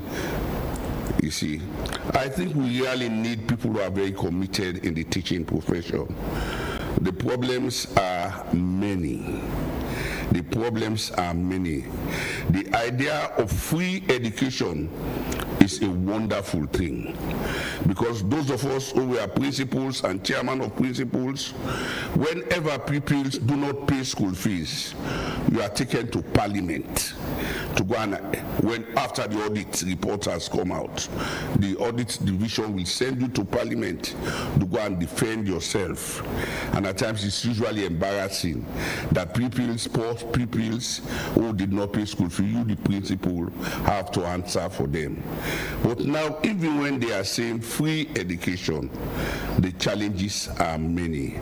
The amount of money the pupils, they are collecting from the pupils. To my honor as a Christian, this morning, a parent just came and explained to me. He said, Mr. Mew, I'm having difficulty. He said, every week they said the pupil should take 5 Leone to school for teacher appreciation. They said they have a lot of teachers who are not on the payroll, and so they need those money to give the teachers. The amount of money now they are even asking for Thanksgiving is so much, and the principals or heads of schools said teachers are complaining. Number one, the primary school, they say the amount they are giving them as subsidy is quite a small amount of money. Mr. Mew, if we complain all the time about these problems and not take actions, how then can we fix the system? This works, the schools come and they ask for the money. Parents come and comply. In some of these instances, these parents who come with a complaint, they would come and you would guide them, okay, this needs to be reported. They change their minds. They don't want to be seen as someone betraying the school because they're worried about their kids, if their kids would be in danger or not. But if we continue like this, how do we fix the problem? It will be very difficult, madam. That is why some of us, when we get all of this information, the highest authority at the ministry, we send the information to them that this is what is happening in the school. Even in compulsory school lessons, now it has gone even to private schools. You go to private schools, you have to pay compulsory school lesson, like it was in the government and government-assisted school. And then, the one which is also sad, this compulsory Saturday lesson now. Even infants are now being invited for compulsory Saturday lessons. And the days of Alpha Wuri, I was one of those late Mr. Taylor and Mr. Labor will tell you go around the schools to check whether when they say Saturday lessons, you have to be in your school uniform. And then it is free. And it is only for practicals that they have Saturday lesson. But now every school, even primary school, I was at Kisi, I saw a girl carrying a small child. I said, is that your child? He said, yes, sir, it's my child. I said, where are you? He said, we are from Saturday class. I said, do you pay? Yes, sir, we pay 5 Leone. It is really, really sad. The ministry has to step up. As the someone idea who has of been good in the educational system, you are as well a parent. Yes. What do you think really needs to be done? Because even when it comes to the camping, the ban is for schools. Yes. But you still find teachers who would do it in their private capacity, not under the schools. And there are parents who would comply. In fact, there are parents who would go and encourage some teachers to do camping on their own in their private capacity. If the parents are not complying, the system that they've instituted would not continue to survive. But where you have parents complying is a problem. What do you think the parents need to do? If parents are complying with camping, camping would continue under the carpet. If parents are complying to bring appreciation package every week for teachers, it would continue. What should the parents do? I think the parents have to work in line with the Ministry of Education. They have to obey government rules and regulations. They have to complement the efforts of the Ministry of Education. But our major problem, when some of these things are organized, even pupils who are given assignments, when they don't take the assignment, when they are coming the next day, they will tell them if you come with the mommy aid. Meaning that they have to put about 20 Leones in the book before you have marks. And I know a particular case. The teacher forced the pupils to have school lesson. And when they went the next day, the teacher has told us this is what is coming in the test. And immediately the test started, it was what the other boy informed his colleague that is what is coming in the exam. That was in the test. The boy had to go and inform his parents. The teacher said, we are teaching and we will decide what to do. The parents should not decide. Is that right? There are rules and regulations governing teaching. There are aims of secondary education. There are aims of education. There are rules as a parent. The local word for a teacher is illocal parentis. That means you are the local parent of the pupils under your jurisdiction. But the amount of money they are taking from these pupils these days, it is far, far more than what they were paying school fees. Instead, let them go back to pay school fees. And one of the problems the schools are complaining. But was this corruption not in the schools during the days when school fees were paid? Were teachers not asking for money? Were teachers not bringing goods to school on sale? Was this not happening at all in the schools? No, they were all professional misconduct. I know a particular school, was it last week? A teacher was suspended, forcing pupils to buy items, crediting them. I don't want even to explain in a particular school what happened to a boy. The boy went to school and was credited, is it some of these things they are selling? And when he went to school, the teacher requested for the money the next day. He said, I did not come with money. And the teacher searched his pocket. And he will not tell you what the boy told me, where he hid his money on that particular day. He said, behind me, the money inside me goes. The teacher not see him. It is really, really sad. Some teachers do not teach. It is all selling. It is all market. The major problem is that a lot of teachers now are not on the government payroll. When we are teaching, hardly will you find a teacher not on the payroll. What is creating the problem? When you say free quality education, it means you want more pupils to come to the school. Is that not so? So when more pupils come to the school, you have teacher-pupil ratio.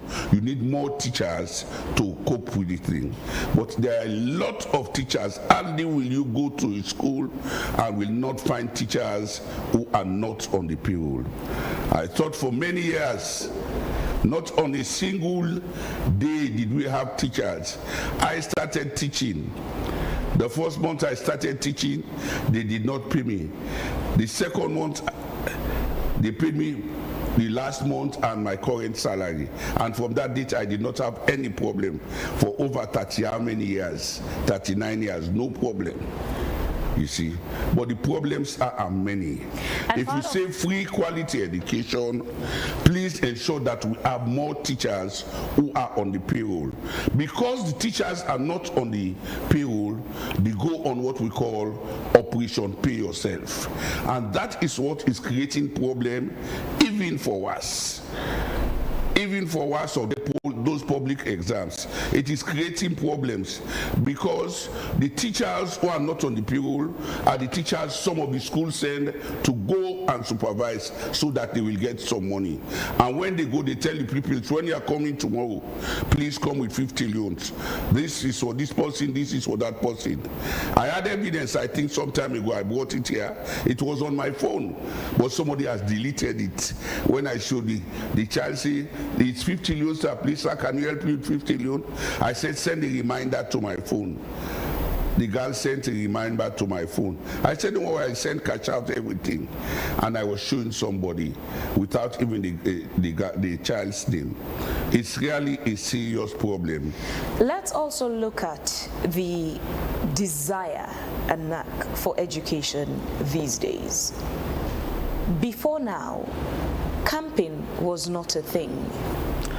Compulsory lessons weren't a thing, but you still had those who would pass, and there are still those who would fail. Yes. The desire to learn these days, from primary schools to secondary to university levels, there's much pressure on the teachers for the students who fail.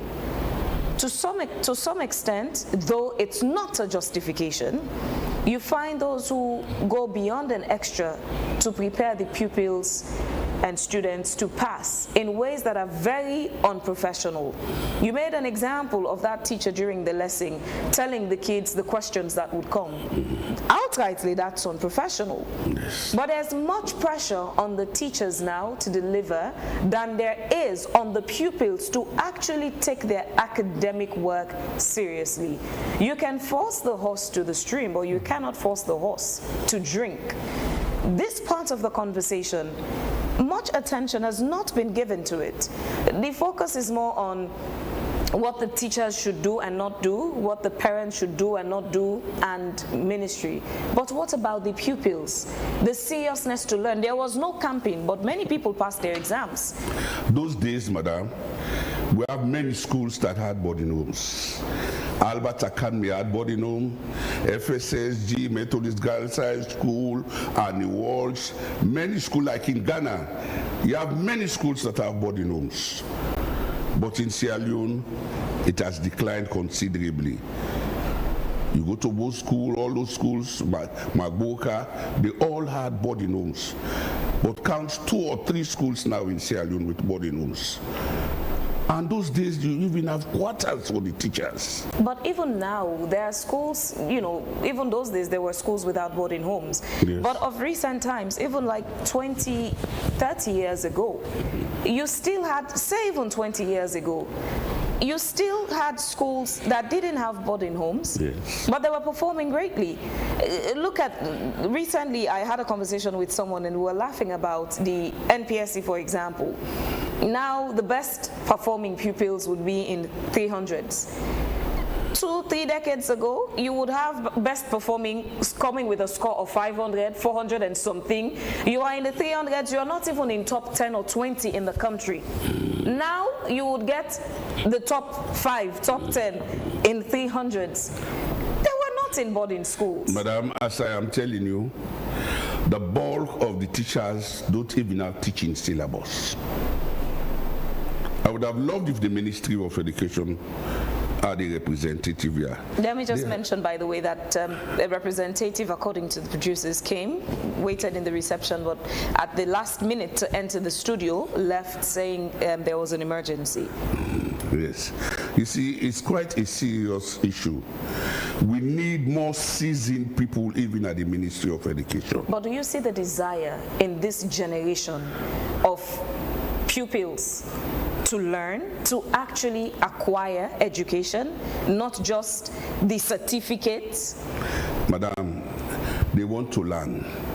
But our major problem, as I'm telling you, the teachers are going all out. They need money. I will tell you, principal of Girls High School, Annie Walsh, Prince of Wales, all of them, they were sending their children to me for lessons. I don't want to call the vice president lost his son in the US. Late Solomon, all of them, they were all sending them to me, because when I go to you, you understand? You go to me, definitely when I teach you, you are going to pass, because we are taught what to do, how to introduce a subject, how to develop it, how to question the people, how to summarize. They taught us all of those rules. You have to follow them. You go to schools those days, every teacher teaching has a lesson note. Now go to schools, they are going to class, they don't even know what they want to teach. I went to a particular school, when I listened, when the teacher, I was waiting for someone, what he was teaching, and it was so bad, he was teaching commerce.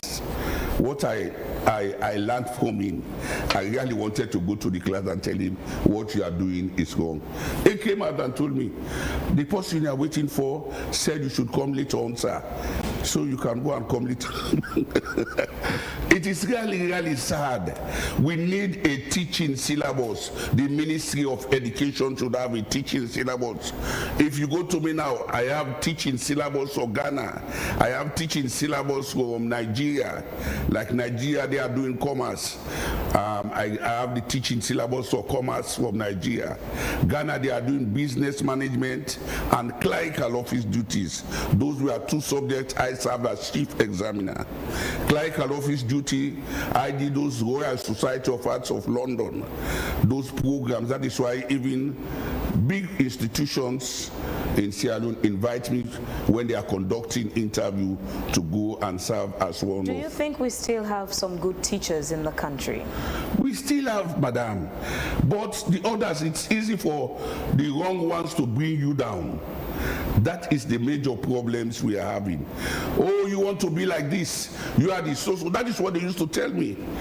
But whenever I was going to teach, they used to call me Jesus never fail.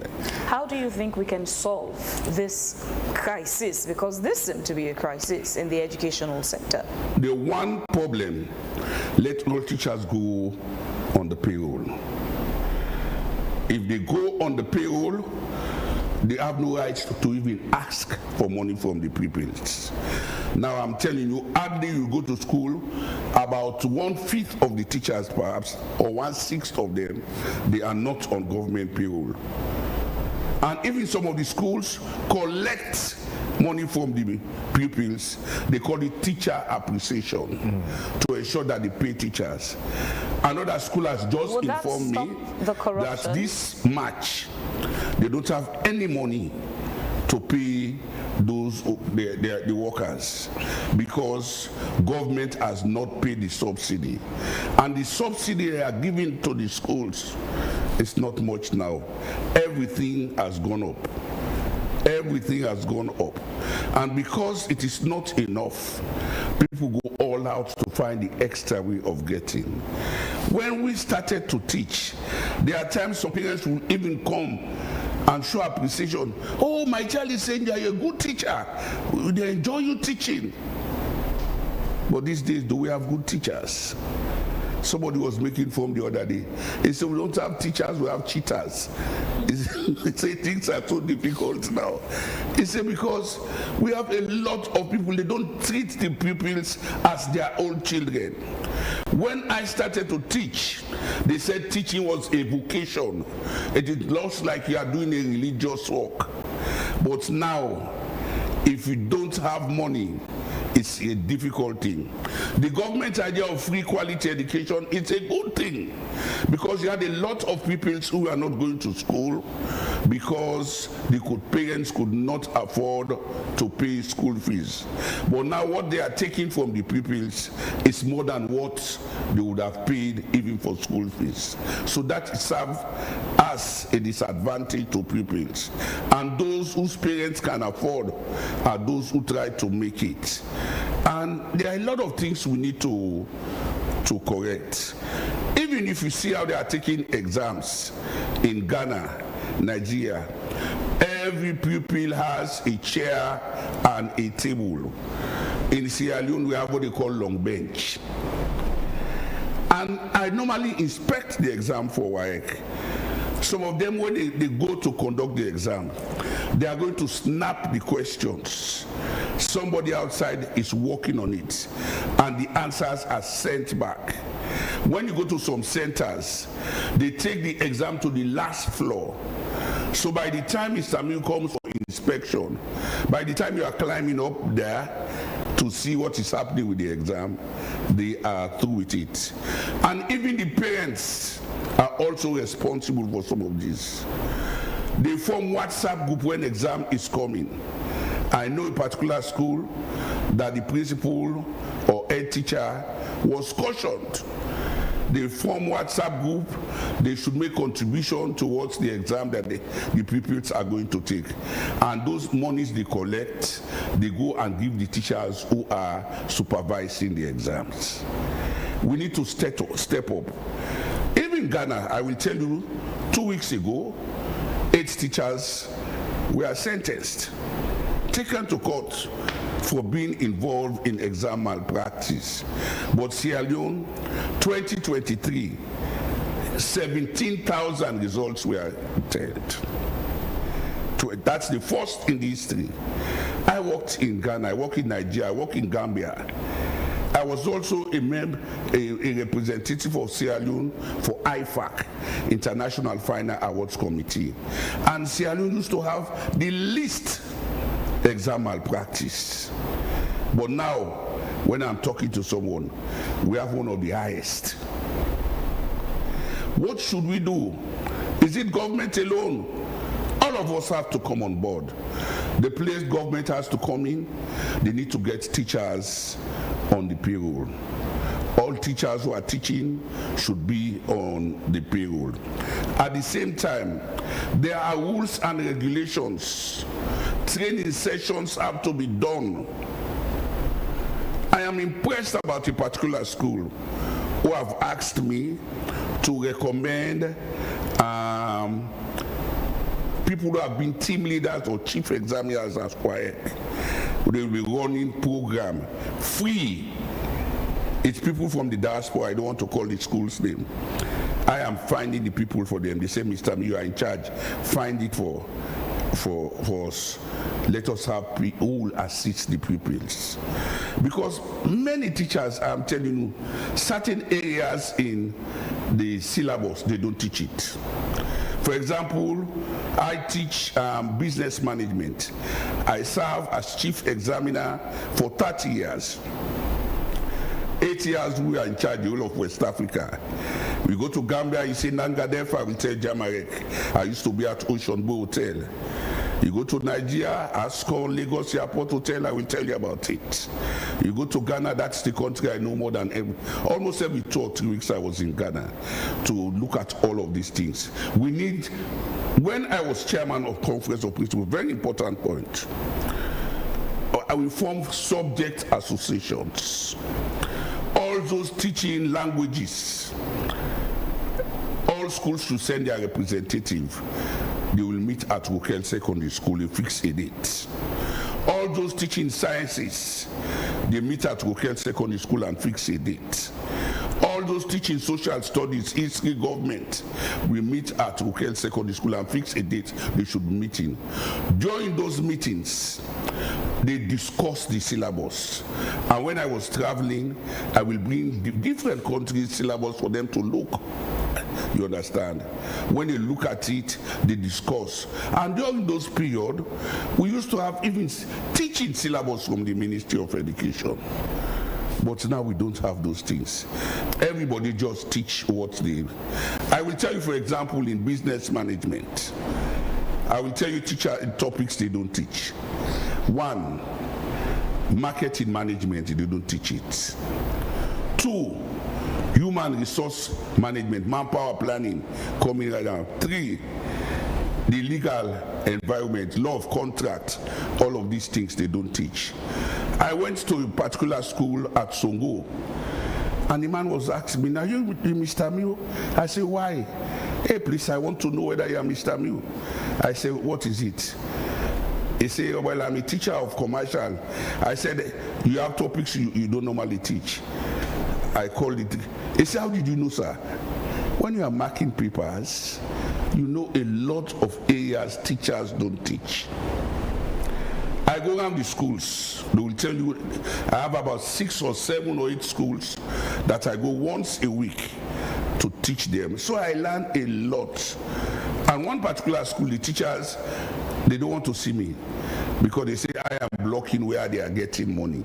Mr. Mew, I'll come right back to you so we round off. Let's head to Studio 2 quickly and join Ransford McLean to bring us the latest in sports. Good morning, Ransford. A very good morning, Fabian Sulu. Thank you very much for having me this morning. Of course, a first story in sports, it was another intense showdown in the Leone Rock Premier League in week 10. Assistant Lions lock on with Bow Rangers in a highly anticipated encounter that ended in a stalemate. According to both coaches, overshadowed controversial officiating decision, raising concerns over the referee's performance. There was a match week 20 at the approved school. My colleague was there and put together this report. Fans turned out in large numbers to witness the thrilling Leone Rock Premier League clash between East End Lions and Bow Rangers at the approved school East End of Freetown, a fixture widely regarded as one of the most competitive matches in the league. Despite the high expectations, the match ended in a goalless draw after a tense 90 minutes filled with tough tackles, stoppages, and several controversial moments in both halves. Speaking to AYV, both coaches expressed disappointment with the outcome, blaming the officiating for what they describe as biased decisions that affected the flow of the game. The coaches argued that some calls made by the referee denied their teams clear opportunities to secure victory. To a large extent, I'm not satisfied with during the first half of the game. We are deprived of many chances. Whether it was beautiful or assisting this level of professionalism, but I think there's more room for improvement as far as the objective for today's concerned. I can say the Lion supporters throw stone at the assistant referee, and they stopped the game 2 times. So why are we playing the match again? Responding to the concerns, the chairman of the Leone Rock Premier League board, Usman Tomi, stated that while the referee has the final authority on the field, the incident highlights the call for more modernities in the league matches. I cannot say much because the central referee has the final say for the match, but this has been an example for us to see, to put more modalities in place so that we'll be able to calm some of these issues that have happened, because this is sincerely a surprise to us. Like, the playing atmosphere was not too conducive even for the players, as supporters were hosted for this match, but this is noted, and then we'll find mitigation plans going forward for subsequent matches. The goalless draw leaves both Eastern Lions and Bow Rangers sharing the points, but the debate over the officiating continues. Bow Rangers sit on second place with 37 points, and the Eastern Lions are on 8th place with 25 points. Ransford McLean, AYV Sports, Freetown. Leone Premier League, of course, match week 21. Yesterday saw about 5 matches. The league leaders, they were walloped by the mighty Blackpool by a goal to nil. That's Star Sports was defeated by a goal to nil against mighty Blackpool. And Port Authority, the Waterfront Boys, had a 1-0 victory over the counterpart, that's Diamond Stars. And by Bue Warriors, the Sabano Boys punish Bulom Stars, the Newport local field, by 3 goals to nil, whilst Wusum Stars had a 1-0 victory against their counterpart, that's Freetown City Football Club. So tough matches are lined up today as well. We're going to see FC Cologne will entertain Eastern Lions at the approved school, and Camboy Eagles, I beg your pardon, Bo Rangers will play against Baton FC, whilst Sulawa FC will play against Slifa Football Club. But of course, finally in sports this morning, Leone Stars national team has arrived in Baku, Azerbaijan, ahead of the FIFA Under-26 Series International Friendly after departing Guinea early Monday, that's yesterday.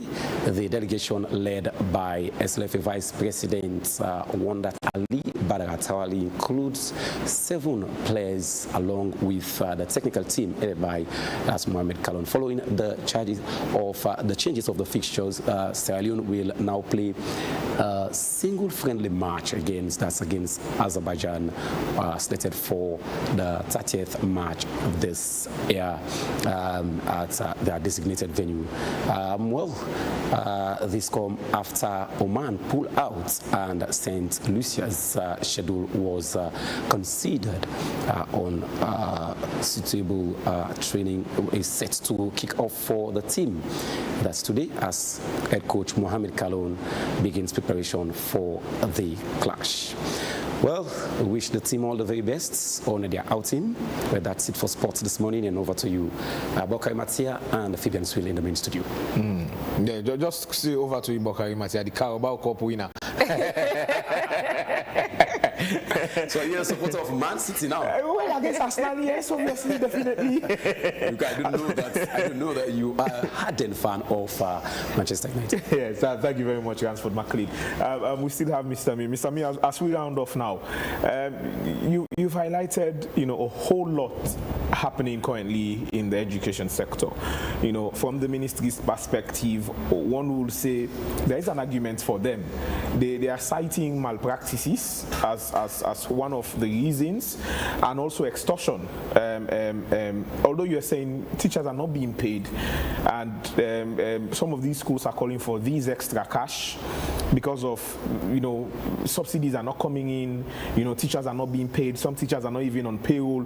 But then the extortion goes beyond asking for money. The ministry also has raised issues with regards to security of these kids or these children in Becker classes and in WAS classes. It goes beyond just taking care of them in these environments, in these schools environment. There are issues of also sexual exploitation that can come up between and among these pupils themselves, and also among other people who might want to come to the school environment or community to get their way with this. Aren't these legitimate concerns from the ministry? I think it is okay. The ministry is right in the decision they have taken. But I will always suggest, as I did when I was chairman of Conference of Principals, I formed Western Area CTA representatives. So all CTA representatives from the various schools normally meet at Rukel Secondary School. They will discuss issues affecting the education sector and to find the way forward. The ministry have to call in some seasoned people to complement their effort. The challenges are many. Teaching and learning is not taking place in many of the schools. Some of the teachers who are even on government payroll, they are leaving the school, they are not going to even teach the pupils, they are going to do courses which are not even related to teaching in the school. What I think we need in schools now, past pupils need to give support. They need orthographic time recorder. When you come in, you clock in with your thumb, you understand? Then when you are going, you will find out they will catch a lot of teachers who are just receiving money. Some are working in other places, but their names are still on the voucher. Though we are blaming the ministry, the schools have to step up. The schools have to complement the effort of the Ministry of Education so that we can strengthen the education sector. The schools need seasoned people in boards. If they have engineering association, the chairperson of that board will definitely be an engineer. They have accounting association, the chairperson will definitely be an accountant. They have medical association, the chairperson will definitely be a medical person. In Ghana, for you to have been chairman of a school board, you must have been a principal. They don't call it principal, they say head teacher or deputy head teacher. So please, we need to work with the ministry. The ministry need to invite seasoned people if they need to settle some of these issues. These issues is bringing Sierra Leone down. The issues are many. And one of the major problems we have, a lot of teachers are not on the payroll and they are not committed to the job. Formally, the way you are trained, straight away you know it is a vocation you are going on. You are going to do divine intervention, going to help pupils to come out well. But now, it's all money making. It's all money making, even though you criticize certain people, other stakeholders, but the ministry need to step up to ensure that we complement their efforts so that there will be development in the education sector. Once you develop the education sector, Sierra Leone is going to develop. Anybody who brings politics into education is a wicked person. All right, let me take you quick to our comments. Mystic from Dwazak says, good to hear from your studio. Dedicated teachers are missing in our classrooms. Most of the teachers are not dedicated to their jobs, especially at government schools. That is the sad reality. Swissman says, in the case of working without being in the payroll, this can cause corruption. If government is allowing teachers to teach without salary, then the government itself has allowed teachers to involve in corruption because the teachers have lives, they live.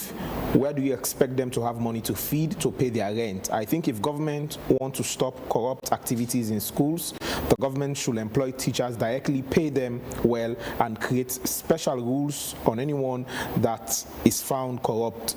But no one can work without being paid. I think those are the comments in so far. Phoebe. Mr. Miu, your response to those?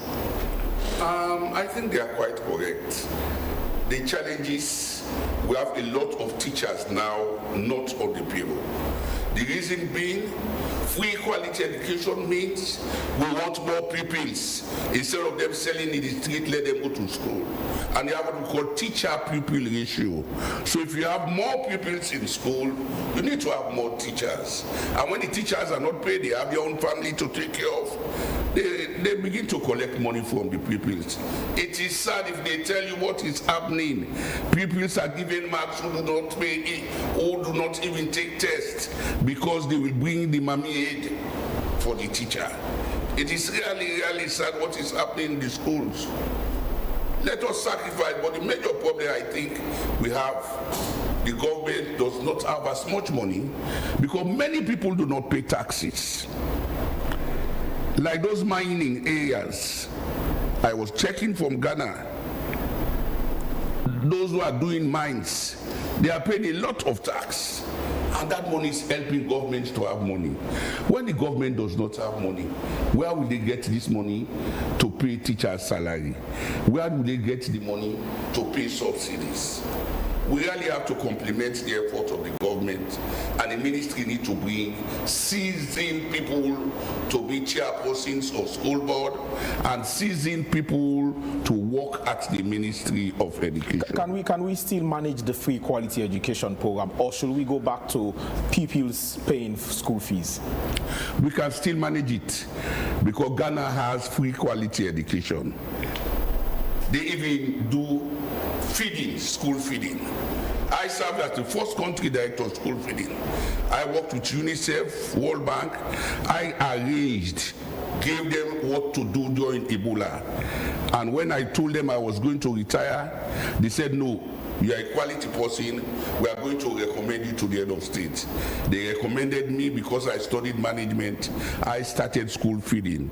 I work with WFP.